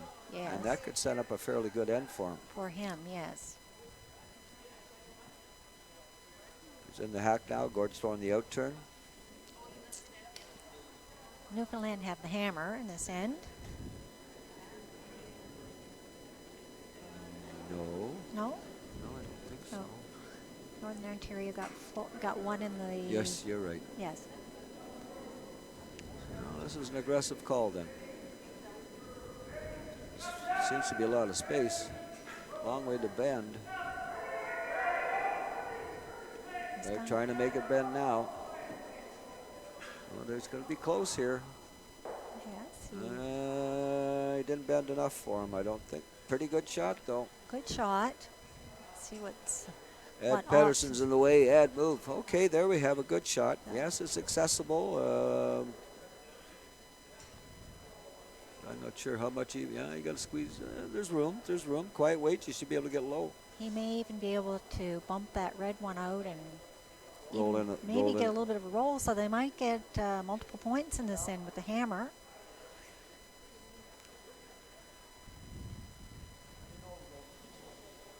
So this is the most rocks we've seen in play since the beginning of the game. Pretty so. close. I know, I'm excited. So Gary's throwing the out turn, trying to get low with probably a quieter type weight. Looks like it's hanging out a bit. Nope, they're going to want to make this one bend. Looks like it's going to Jam, I think. maybe get it on the nose. Oh, very good shot. Oh, he might have. I think he's hit Ticked his, it too far, I believe it, Edie. I think the blue one, he hit his own back for third versus second shot. So looks like that's a 1. That's a 1 for the Newfoundland Labrador folks. 1 for the Newfoundland. So we're Okay, tie so- playing the 6th. Anything of note on the other 2 sheets that are still going, Edie? Well, there's been no change in the score since we spoke last. Of course, Manitoba and Northwest Territories finished up early at 8-1. 8 for Manitoba, 1 for Yukon. And we're just into the other games with Saskatchewan and BC in the 5th end, tied up at 3, and Nova Scotia and Quebec tied at 3. Just finishing up the end. Well, looking over at the Saskatchewan BC game, BC's undefeated, and they've got Saskatchewan in a lot of trouble here, I believe. Yeah, both of those teams have had lots of rocks in play all game. It was a big end for BC, I believe. Once we get the bodies out of the way, we'll be able to give you a more accurate. On our featured sheet, Newfoundland Labrador has thrown the centerline guard. Gord Williams of Northern Ontario is going to be playing the out-turn come-around from Ed Quovla. Ed, I apologize. I was trying to note if we had any left-handers in our 2 teams today. I think we're all right, so I'm not sure. Got a little room here. Has he got the weight? Gonna need to get a bite here. I think we'll... Dandy sweep. Good sweep. And it's Good pretty well shot. buried, folks. Good shot, so... Gary's chosen to go around with the other turn. Chance for Newfoundland to get in behind here. 1 long blue guard. For those of you waiting for an update from sheet 1, BC scored 3 under and are now up 6-3 over Saskatchewan.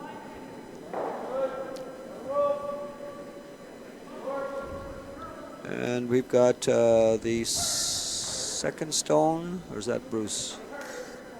That is second stone. Looks like a pretty good shot. Yeah, and the sweepers have been Working this one diligent hard. all the way down. Dandy shot. Good Dandy sweeping. shot. Draw top of the 4-foot for Newfoundland. Our master still got it in the sweeping. Gary and his team are quite accomplished. Yes, by the looks of the resume, they Did sure we ever are. talk about Gary's accomplishments? We did. I'll go Yeah, over I it think one you more did, eh? time. Yes, you did. So Gary Oak is the skip of Newfoundland. Has been to 3 Canadian Briars, the last one in 1993. He's been to 9 Canadian Mixed Curling Championships, last one in 2014. And the Canadian Senior Curling Championships, last one being in 2015. So he has been around. Pretty good shot from the Northern Ontario folks. A little deep, unfortunately, but it's an interesting position. It is. It's going to, it's reducing the size of the scoring area. Oh no, blue, red's got the hammer, sorry. It still makes it interesting when you start closing the space down for the score. And I think it looks like Gary Skip from Newfoundland would like for this shot to end up perhaps buried. Are I we didn't looking see the for a call. bury? I think He's got, he doesn't have the hammer, so a guard wouldn't be the end of the world here. yes. This thing looks like it's coming down pretty good. Bending nicely. Oh, they're going down to the back one unless they rub that top blue. He probably doesn't want to slip behind the tee line. Don't think he wants to set up a double.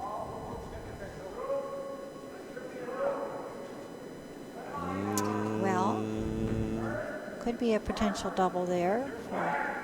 Got to be careful, of course, you don't jam it on that back red, but they've elected to try to get low with the hit.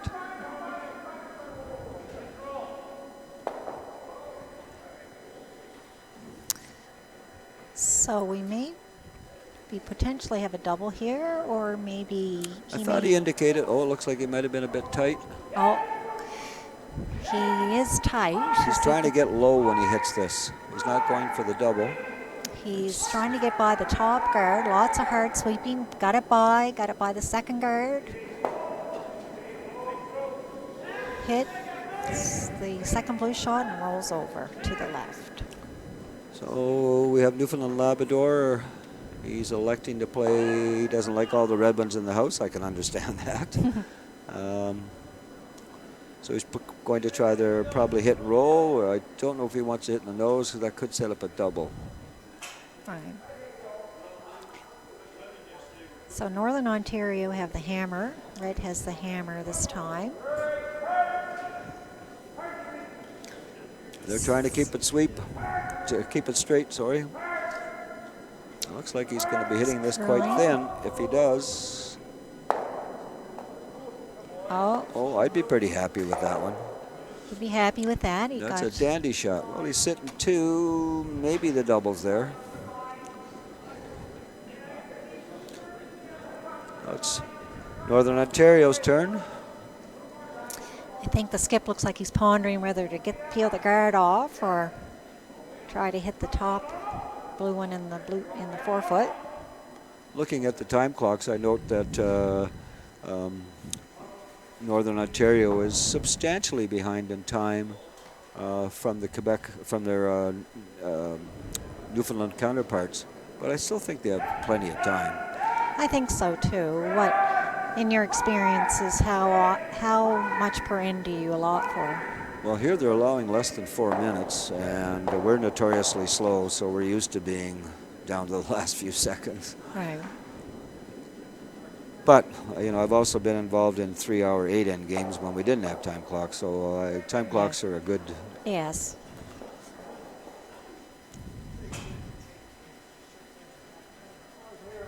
Any idea of what the difference would be or the decision making from going from 32 down to 30? Or I don't know what led to it. Excuse me.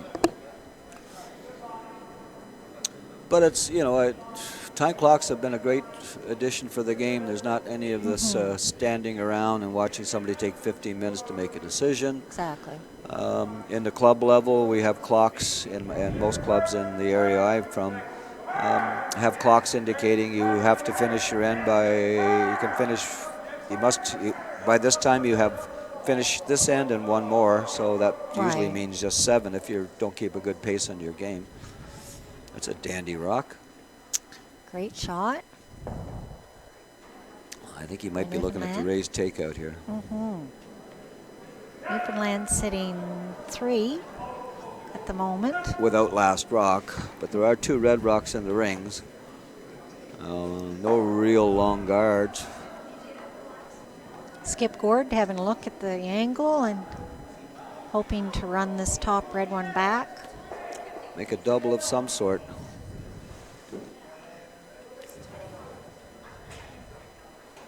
He makes this would be worth a couple of oysters. If there's any left. So Ed Pedersen has thrown this rock. Looks like he's going to be hitting this on the wrong side. He's going to open it up. He's going to open it up. I think they wanted to send it back into the pocket and see what happened. Well, opening it up's not the bad think. Not to the end of the happen. world. But if the further that guard gets out, the more difficult the straight back double will be. Now, mind you, Blue is sitting 3, but there is a little bit of backing on the out-turn draw to the one at the back of the forefoot, but Yes. I'm sure he'd rather have an easier shot than that. Always hard to make the perfect guard shot, too. I hate guards. Unless, of course, you're Lainey Peters from Alberta. This guy's working it pretty good. Looks like it's hung out, so they decided to bring it right in. That's not a bad call either. Well, we're coming going to in. be sending these blue rocks straight back. Kind of need a bomb. Might be able to make a triple. Timeout. Timeout.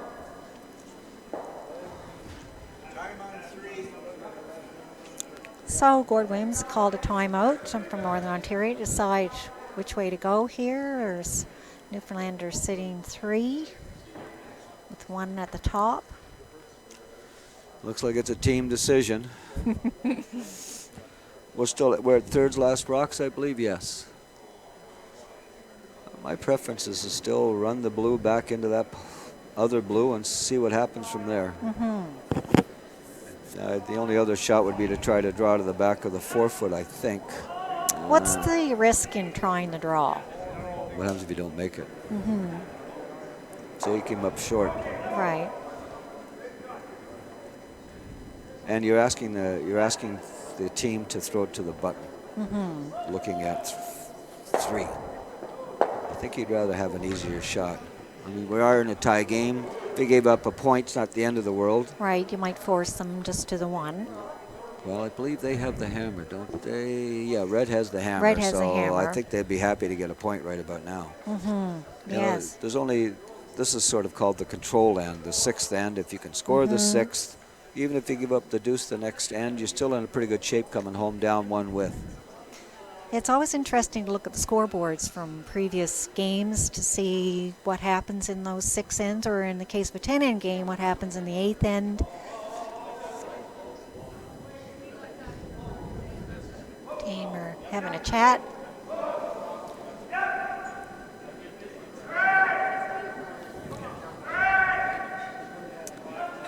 You can hear the other teams, BC and Saskatchewan teams are. I think BC's on fire today. Boy, they're making everything. And do you know the BC skip? I don't know Rick? any of the No? BC players. No. Of course, I'm a bit partial to Steve Ogden and And Mr. Marshall. and Mr. Marshall, definitely. And Steve, known affectionately when I was at Mayflower as Augie Doggy, Canadian mixed champion.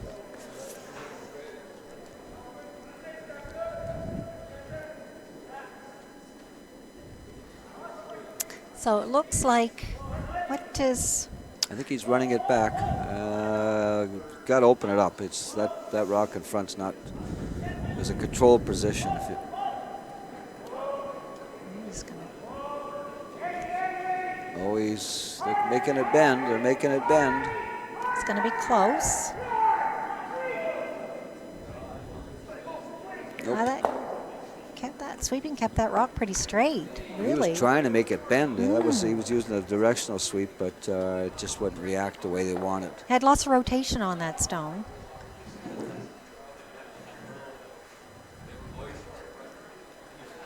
So I imagine the Newfoundland and Labrador guys will probably want to throw a tight guard. I don't think he wants it in the rings, but we'll have to see. What's your thoughts on rotation, Rick, on the... You need rotation. You need a Rotation. good rotation. We saw... And what amazes me, I'm watching now these, the pros on TV. They're now starting to throw with lesser rotation to get it to finish in certain situations.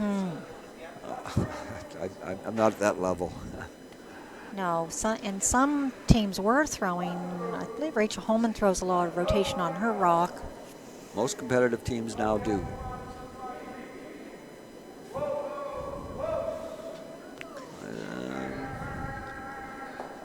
They got to get this over there a bit, I believe.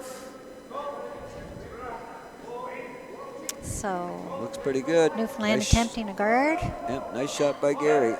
Great shot by Gary. That was perfect guard. He's giving Northern Ontario a run for their money even without the hammer.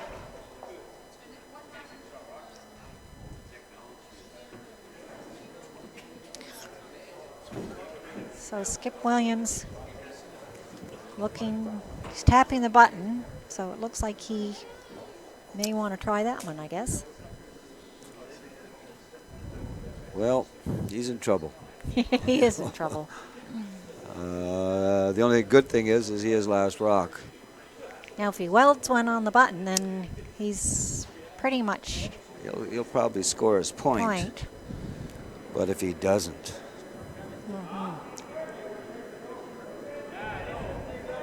I personally would still be running the guard. Right, like you say, if you give up one, then it's a control in, so... Well, Gord's going to make us eat our words and draw the lid here. But Yeah. Well, the ice is conducive to drawing. we do have an update from sheet 1. It was a blank then, so it's not an exciting update. I think it was a blank end. They were playing for the blank, and then I watched the guard, so I missed it. Hard to watch all 4 sheets, or 3 now. Yeah, it was a blank end. So it's still 6-3 for BC over Saskatchewan. They've been having a good game on that sheet. Given that Saskatchewan's a very accomplished team, this is a bit of a surprise. But then again, I don't know the fellas from BC, so.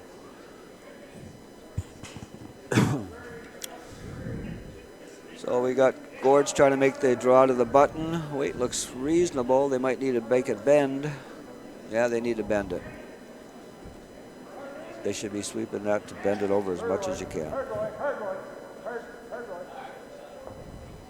Pretty good shot. He's second now, I believe. It was good weight. Yeah.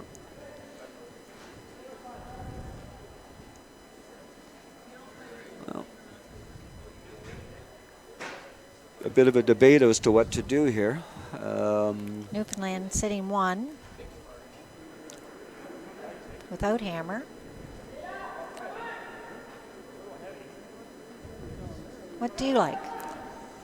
Well, as you mentioned earlier, Edie, this is a control end. Guard is pretty attractive. I don't know what they would do if you throw a guard in front of that red one. But I guess he's elected to try to throw a quieter weight, hit the red one on the center line side of it, and try to roll a little underneath. It's tempting, isn't it? Because Greed is a terrible thing. it looks blue, so blue. Timeout. 4.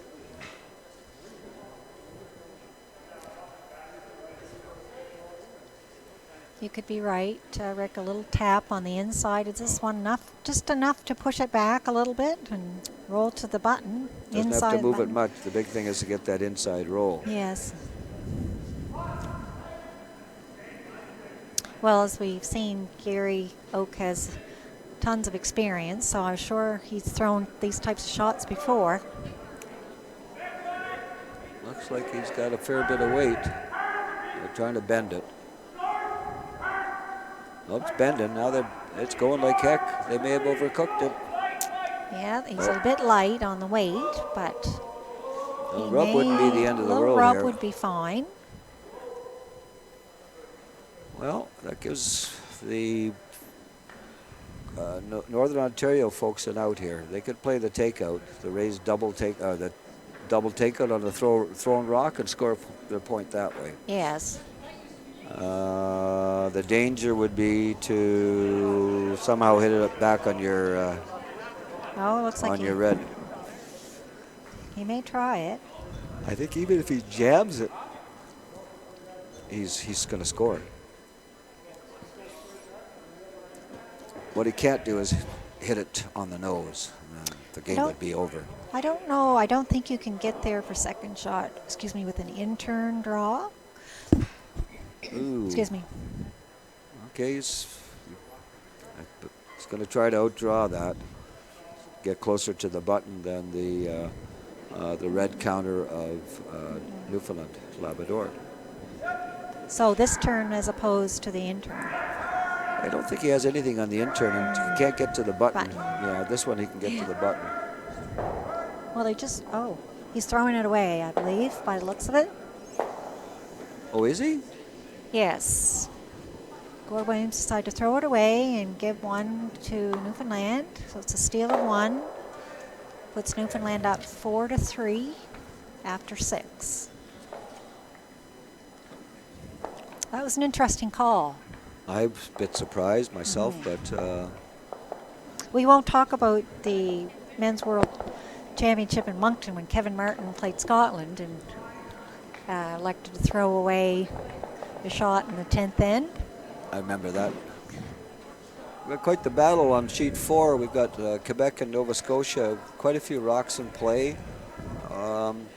Quebec has the hammer, is now sitting one buried, and needs essentially a piece of the forefoot to score their deuce and take control of this game. Yeah, it's been a very interesting game this afternoon between Quebec and Nova Scotia. Lots of rocks in play all game. Looks like the Quebec stone's a little heavy. Quebec steals 1, puts them up 4-3.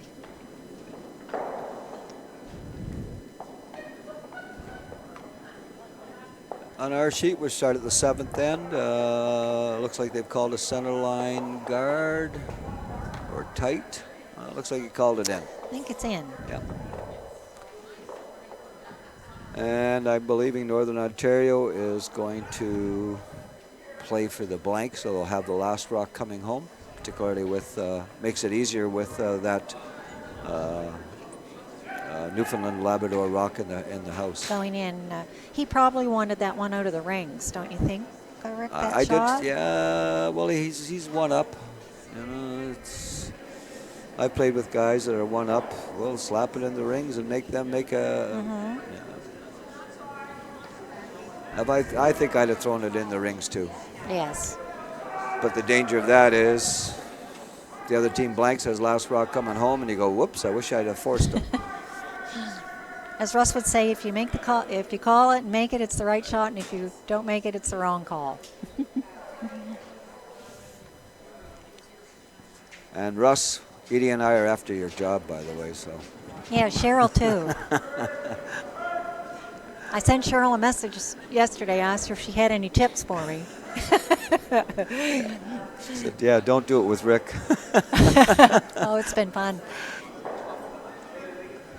And the hit and roll out from Newfoundland Labrador. So we have a wide open end.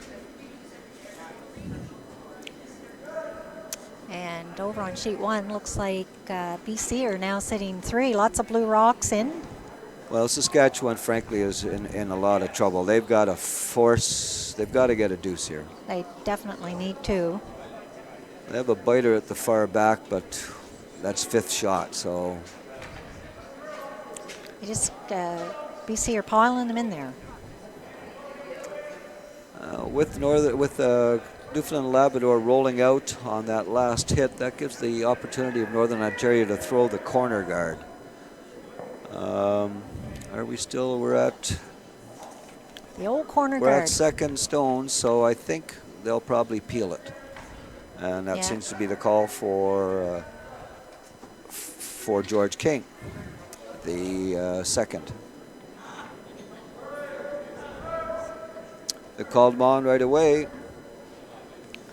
Could be a nose hit or a little inside. Looks like it may be a nose hit, roll to get corner on the other side, sweeping it to get it over as far. That's a good shot. Well done. That really bent at the end. So for yourself, Rick, what's up for you today? You have a game. We play the Nova Scotia host team, Mr. Marshall and his squad, at 7 o'clock this evening. Right. Our current record is 3-0 in spite of the way I've been playing. But that's what, surround yourself with good people. Well, once I get it down on paper, it doesn't really matter. Nobody would have known I crowed poorly till I just said it on air, but What's the old saying? They don't draw pictures on the scorecard. No, So no. Well, I called the corner guard and he slid into the house. So this is shaping up like a blank end or an attempt at a blank end.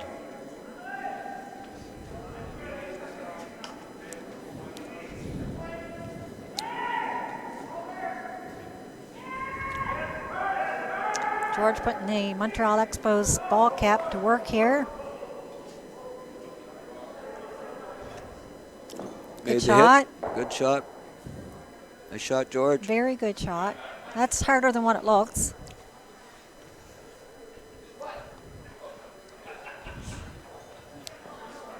He wasn't fooling around on that shot. Nope, But and it's a good lots of shot. weight.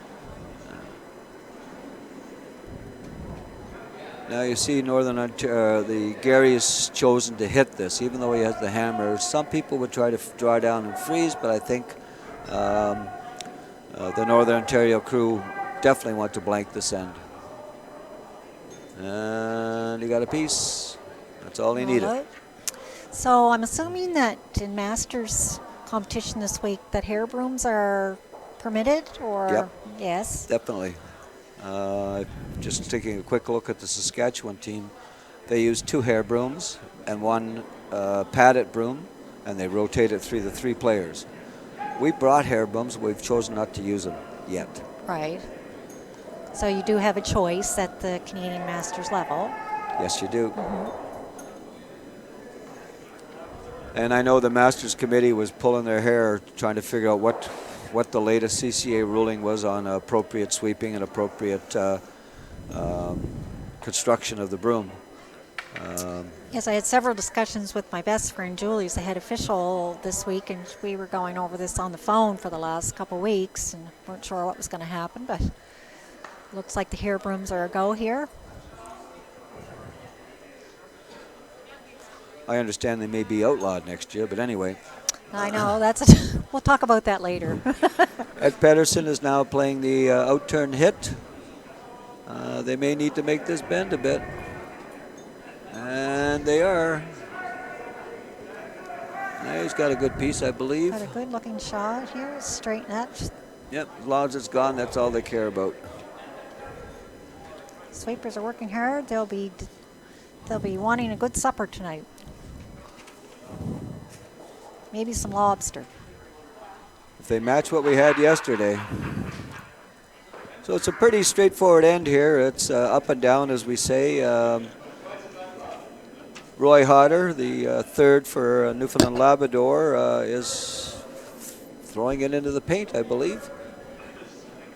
Or is he? Did they call it short? I didn't notice. I think he called it in the house.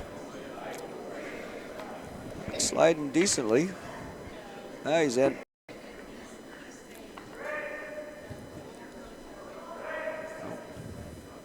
Looks like Northern Ontario are probably going to get their wish.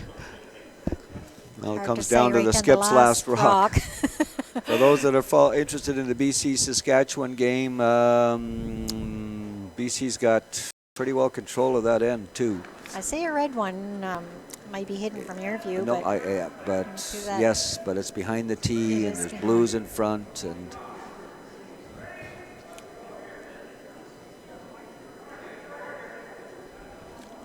Nice hit. Yeah, nose hit by Pedersen. Pretty straightforward end this time, Rick. Fairly consistent for what we've seen for most of the ends. If you folks can see the other sheets, there's a lot of rocks in play. Yes, Nova Scotia's in their 7th end, and looks like Meisner is attempting to draw in behind. Looks like they're, it's hard to tell who shot. It's either... I just noticed that Nova Scotia's using a spare. I saw Peter Mellon out there. Sure. It was part of the spare pool. I scouted the spare pool yesterday. What happened? You don't know what happened to the... I haven't talked to them. I do not know. Peter, a good curler in his right, had many games against him from Kent Glooscap Curling Club. Nice shot by Gary. Hit it on the nose. Newfoundland Labrador, if they want to force the issue here, is going to have to roll it on. An alternative would be to give them 2 and have the hammer coming home. I'm not sure I'd do that. Well, that's been a debate on who has control then. I hate giving up. I think probably statistically I'm going to say if you're 2 down, your chances of winning are less than 50%. With or without the hammer? Without. Because the other team may 2, then you have the extra end, you have the hammer and the extra end. So I think everybody has their own preference. It's always fun being down 1 with the hammer. That makes for a fun end. Yep. And how does the other skip choose to play it? Because he's sort of saying, okay, we'll play for the extra end. A little tight on the hit here from the Northern Ontario skip. Ooh. Oh, there's a miss. He's not going to be happy about that one. He's way by. Gord started that one off the bat. Yeah.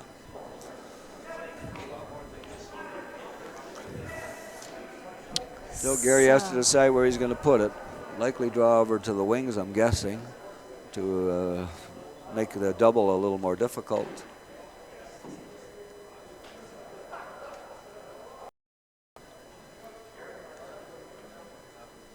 And for those that are wondering how Nova Scotia host team is doing, they're in a bit of trouble here. Quebec has 1 at the back of the forefoot, and it is shot.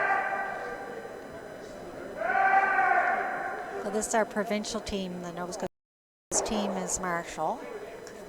Oh, this is Steve, sorry. Steve Ogden, Yes. yep. And so it looks like Quebec is counting the one red one just towards biting the back of the forefoot. So we'll see the Quebec skip now opting to draw. Saskatchewan has a hit and stay for 2 here to tighten that thing up. Wow, that end sure changed around. I didn't see how they got out of that trouble, but So Newfoundland attempting to draw in behind.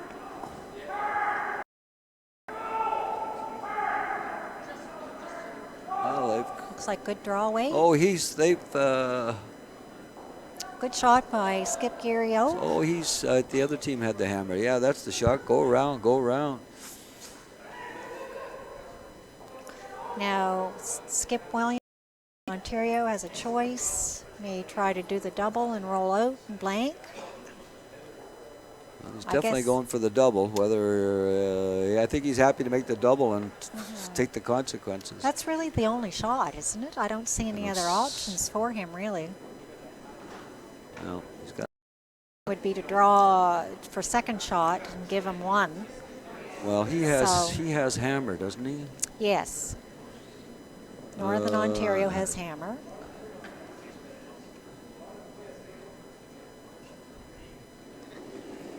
So Skip Williams going to go for a double to blank.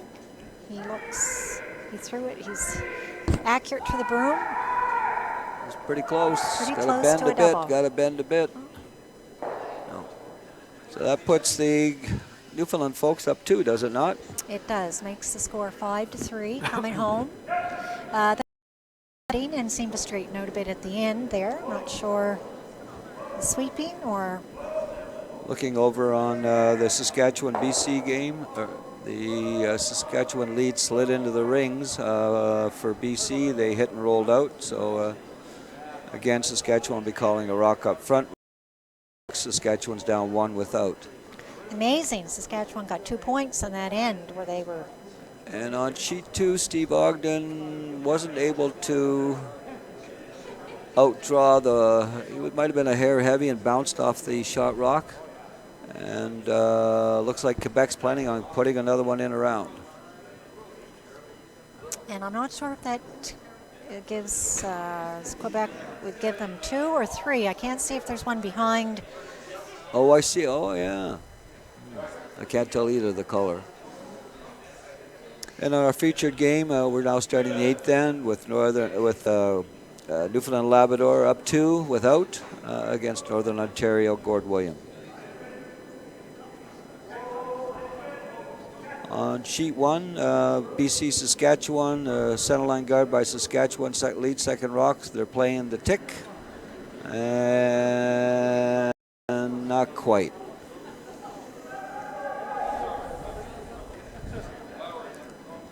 Quebec's trying to come around on sheet 4. Looks like it's hanging out. Definitely hanging out. And in our game on sheet 3, our feature game, Newfoundland has opted to put their shot through the rings. So Northern Ontario definitely want a guard or 2. Was that the lead's first rock for? I believe so. For Newfoundland, I would have put it in. Tried to put a top 4, top 8, and if it didn't work out, take it out on the next shot. That was their first shot for Newfoundland, and they did opt to go through. Double guard by Saskatchewan on sheet 1 against BC. Saskatchewan desperately needing to steal a point to tie that game up. Over on 4, Steve Ogden is down 1 with the hammer. This is his last rock, and he'll be trying to outdraw the Quebec stone sitting on the 4-foot. Maybe we can make a little comment on the time clock right now, Rick. Well, in a featured match, they both have plenty of time. The Newfoundland team has a surprising amount of time, but then again, I'm used to playing slow, so. And we can see that Newfoundland has not used any of their 2 timeouts, and Northern Ontario has used 1 of their timeouts. Each timeout is 1 minute. 1 minute. 1 minute. 1 minute. Or 90 seconds. Sorry, 90 seconds. 90 seconds, right. Oh, Gary called the Newfoundland Stone into the rings. Gord Williams is elected to play the corner guard. He's got a generate as 2. On sheet 1, Steve Ogden ticked, making the come around. I heard somebody say that's 2, but I can't see. They're all looking over the rocks. Featured match, we have the corner guard just coming over the hog line. This makes 2 corner guards for Ontario, so there is a potential here that they'll generate a couple points. Yep, very much so. I'm not sure I'd have thrown a second corner. On the Saskatchewan BC game, one of the BC players just made a heck of a shot, double cleared 2 rocks up to a corner, which is not bad because BC has the hammer here. We're at third stones on sheet 1 with Saskatchewan throwing the centerline guard again. On sheet 4, what's going on here, Edie? Well, with our feature game, they're starting to peel the guards, and looks like that was a successful attempt by Newfoundland. And then with our game on sheet 4 with Nova Scotia and Quebec, that was a deuce for Quebec. So Steve Ogden just rubbed on the front, so he's down 3 coming home, but Steve Ogden out of the game until it's over. He's got last rock, so. He does have the hammer. On our featured game, Northern Ontario continues to throw the second corner guard. And I was going to say, Rick, knowing you have, if we have an extra end, we do pay double overtime. I play at 7. Oh, you have a little break. 2 corner guards from the Northern Ontario folks. Gary's walking out to remove it.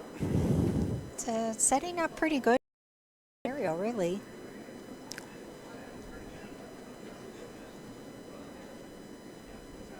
Sheet 1, Saskatchewan, third's final rocks. They've thrown a centerline guard. The BC skip is playing has called. Featured game, what happened here? We've had a miss by our Newfoundland third, Roy Hodder, and he missed the peeling the guard off. I think that was our third. So Gord's calling the out-turn come around on the guard on our right as we're sitting behind the glass. Yes, he does have a chance to get a couple points in this end with those corner guards. This is a crucial throw. So Getting tight to that guard. going to be tight to the guard. It may, wicking off and rolling over is not going to be the end of the world. It actually will give them more coverage out front, but they have to leave some room to be able to get in there. Well, that was their chance to force to have a good play at a deuce. I'm not sure if I was Gary, I'd be peeling anything now. They've got too many good stuff up front. Right. Would you be partial to coming in there now? I might be coming in. He does need 2. No, this would not be my call. Maybe I'd freeze down to the back one to open up the come-arounds. Right. Maybe he thinks that's old strategy of just one more peel and then we'll go from there. Unless he thinks he can make a double here. No.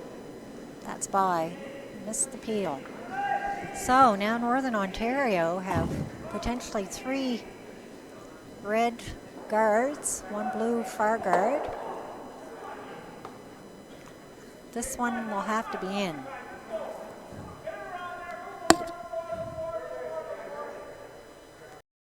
Sheet 1, the Saskatchewan BC game with a corner guard. Eugene pretty well not much a whole lot of choice. Drew around the corner guard is probably three quarters open, and he needs to seal this end in order to force the extra. So this is Roy Otter coming up, Ed Pedersen for Northern Ontario coming up to make a crucial draw in behind. They've been fortunate. They've got some guards up front here. They need to sink one in. Definitely need to get something buried here to generate that deuce. Looking good. Yes, it does. So you got the weight. They've got to go. It's by. They're by. They got to really sweep to get it to count. And it did. And they got it on. Good sweeping.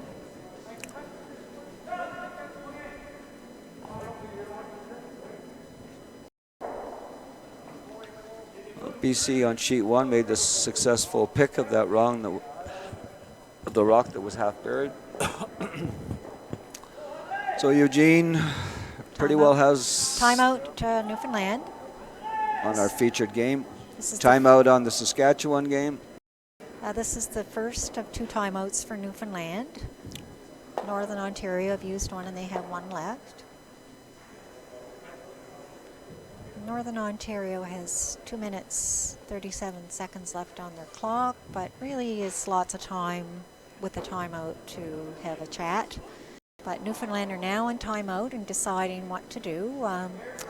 They're up to 5-3, and we'll try and decide how they're going to manage to keep Northern Ontario just to 1 point, I think, or.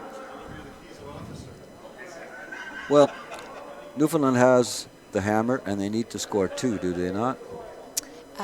Northern Ontario have the hammer, and they do need 2 to tie for next round.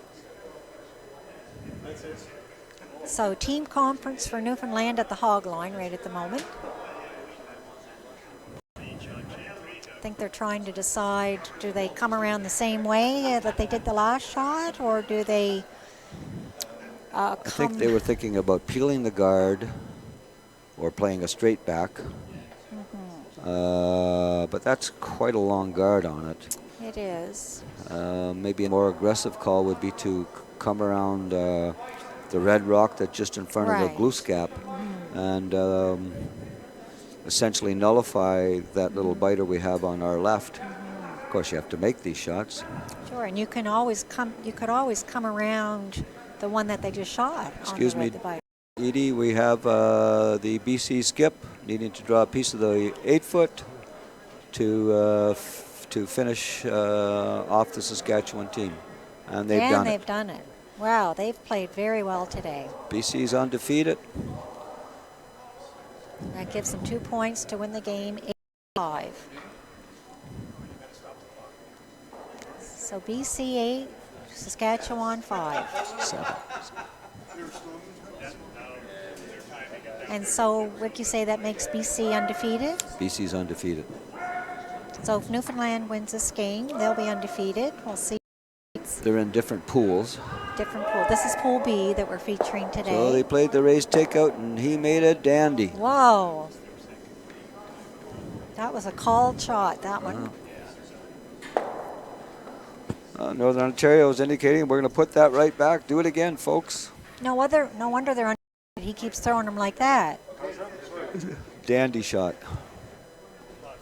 Something they're looking.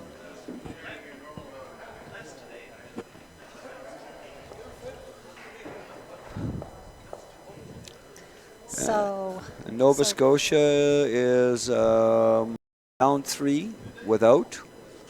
Sitting 2, I believe, Edie, from my angle, and throwing to get number 3 in the paint.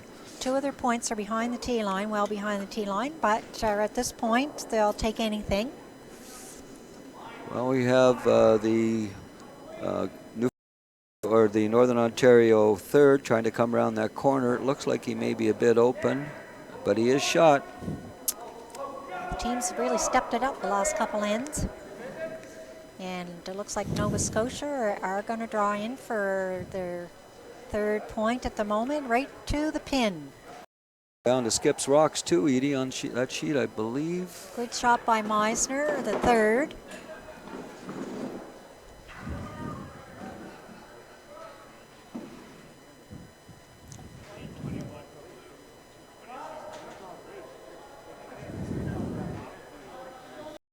So it looks like Gary Oak is choosing, looks like he's trying to tap the shot rock, I believe. The red rock that's buried partially in behind the blue guard. A little bit of a tricky, it's a speed.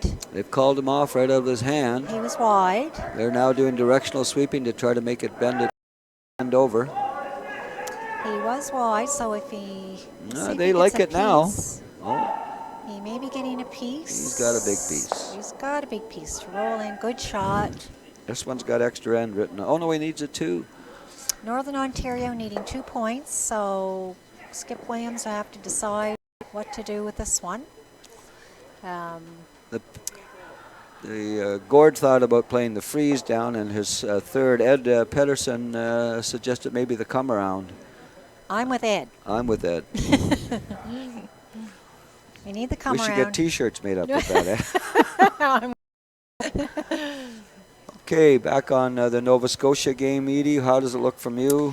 Well, the Quebec team came and it looked like they hit the shot rock of Nova Scotia's back, and Quebec are counting 1. Nova Scotia are second and third shot. Still alive. It looks like they are trying just to draw in around again behind the guards in the front. So it looks good. It's coming in. Needs to bury a bit more. Needs to bury a bit more. Peter Neely and Peter Milne on the sweeping. It's like a dandy shot to me. Great shot. Well, Nova Scotia's sitting the 3 they need. Yes, I told you never to. Oh, no, they've got that red thing there, but... Never give up on Augie till the last breath.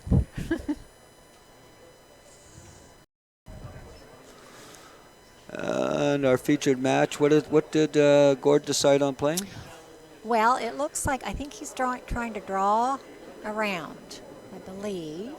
I don't think that the freeze to the back ones is really going to do it for him. Freeze has got to be perfect. I think he's coming around here as well.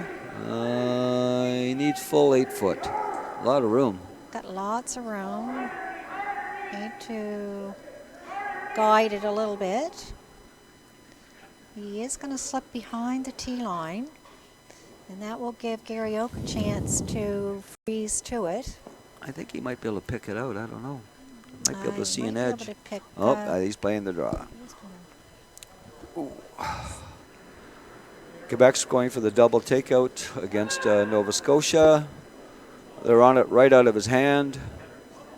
Looks like it's going to be close by the guard. Close to the guard. Really sweeping hard. Oh, he's good. He's by. Boy, he got it by. That was good sweeping by the Quebec guys. Mm-hmm.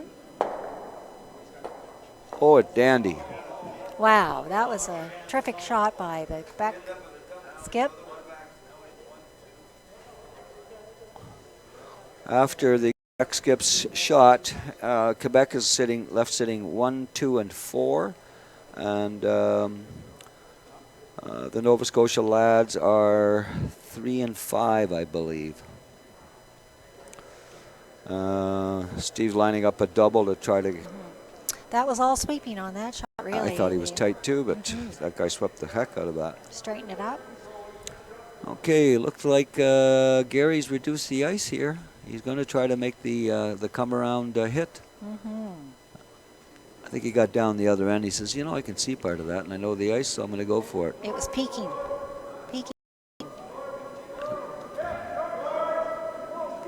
Sweeping. They got to make it bend here, folks. He's got to get a piece of it. You got to make it bend. Nope. Yep. Just yes, enough. He did. Good shot by Newfoundland. Well, that ends that game, folks. That's the game. Rick, it's been a pleasure. Thank you. Good to meet you. Do you want to finish? Oh, I'll finish. We can't leave the Nova Scotia fans hanging here. So, Skip Ogden, Steve just trying to come down and hit the shot raw. Second shot, I believe. Trying to get to the nose. Doesn't have a whole lot of weight here. Good sweeping by Peter Neely again. He's bumped the Quebec stone back. I think that's probably it for Nova Scotia, because Quebec are counting 1 and 3. Nova Scotia need 3 points to tie. They do have a couple of biters, so you never know. You never know.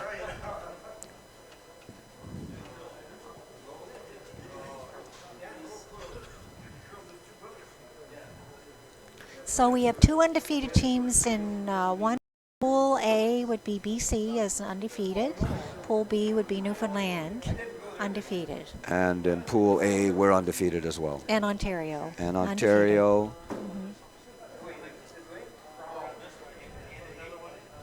I think that's it. No, Manitoba's undefeated in our pool. There are 3 undefeated teams. Wow, that's a close race. Yeah, thanks a lot. It was almost 2 after this morning's fiasco. I just had a tough game. So in the Men's World Curling Championships now, the update in N9, Canada 7, Russia 2. U.S. Schuster is leading Scotland 7-5. And in the 10th end, Norway, Mr. Pants, Thomas Allroots over the Finns 7-5. And Korea leading Denmark 6-5 in the 10th. So those have been all very good games by the looks of it. Canadians up by 5 points with Russia. I think the curling talent in the men's worlds is really coming up a lot of notches. Yes. So Quebec's throwing at the front blue rock. Should they remove this? I don't know I don't know if Nova Scotia actually has a shot. Although they have. No, they're calling a timeout. They may have to find something here. They're counting 2. So if Augie can make a miracle triple here, then 4-3. He has to barely tick shot rock. Like barely tick it. And hang on with his shot. And hang on and make a double on the back too. Because he needs 3.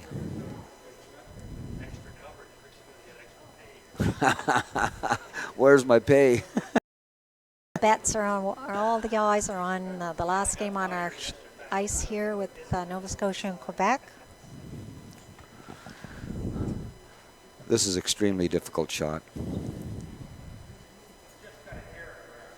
He's just got to hair it with luff, wait to get it out of the rings. This will be a line call. Yeah, this will be an important line call. And I would think, Rick, with the directional sweeping, that line calling is becoming a little more, dodgy. The problem, we're still sort of figuring out how to do it without overcooking it. Yes. This is This is, to me, the third is, he's got to call this to miss it. Just barely miss it. So this is the last shot of the end. Nova Scotia desperate for 3 points here, for a tie, force it to an extra end.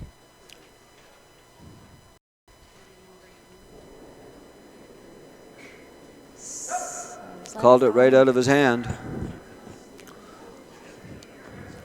Looks to be curling. No, it's curling way too much. The third's given up on it. Quebec has pulled that one out, folks. Anyway, thank you for joining us. I'm Rick Bichand, and this is Edie Lloyd, and it's been a pleasure. Yes, thank good you. luck in your next game. Thank you.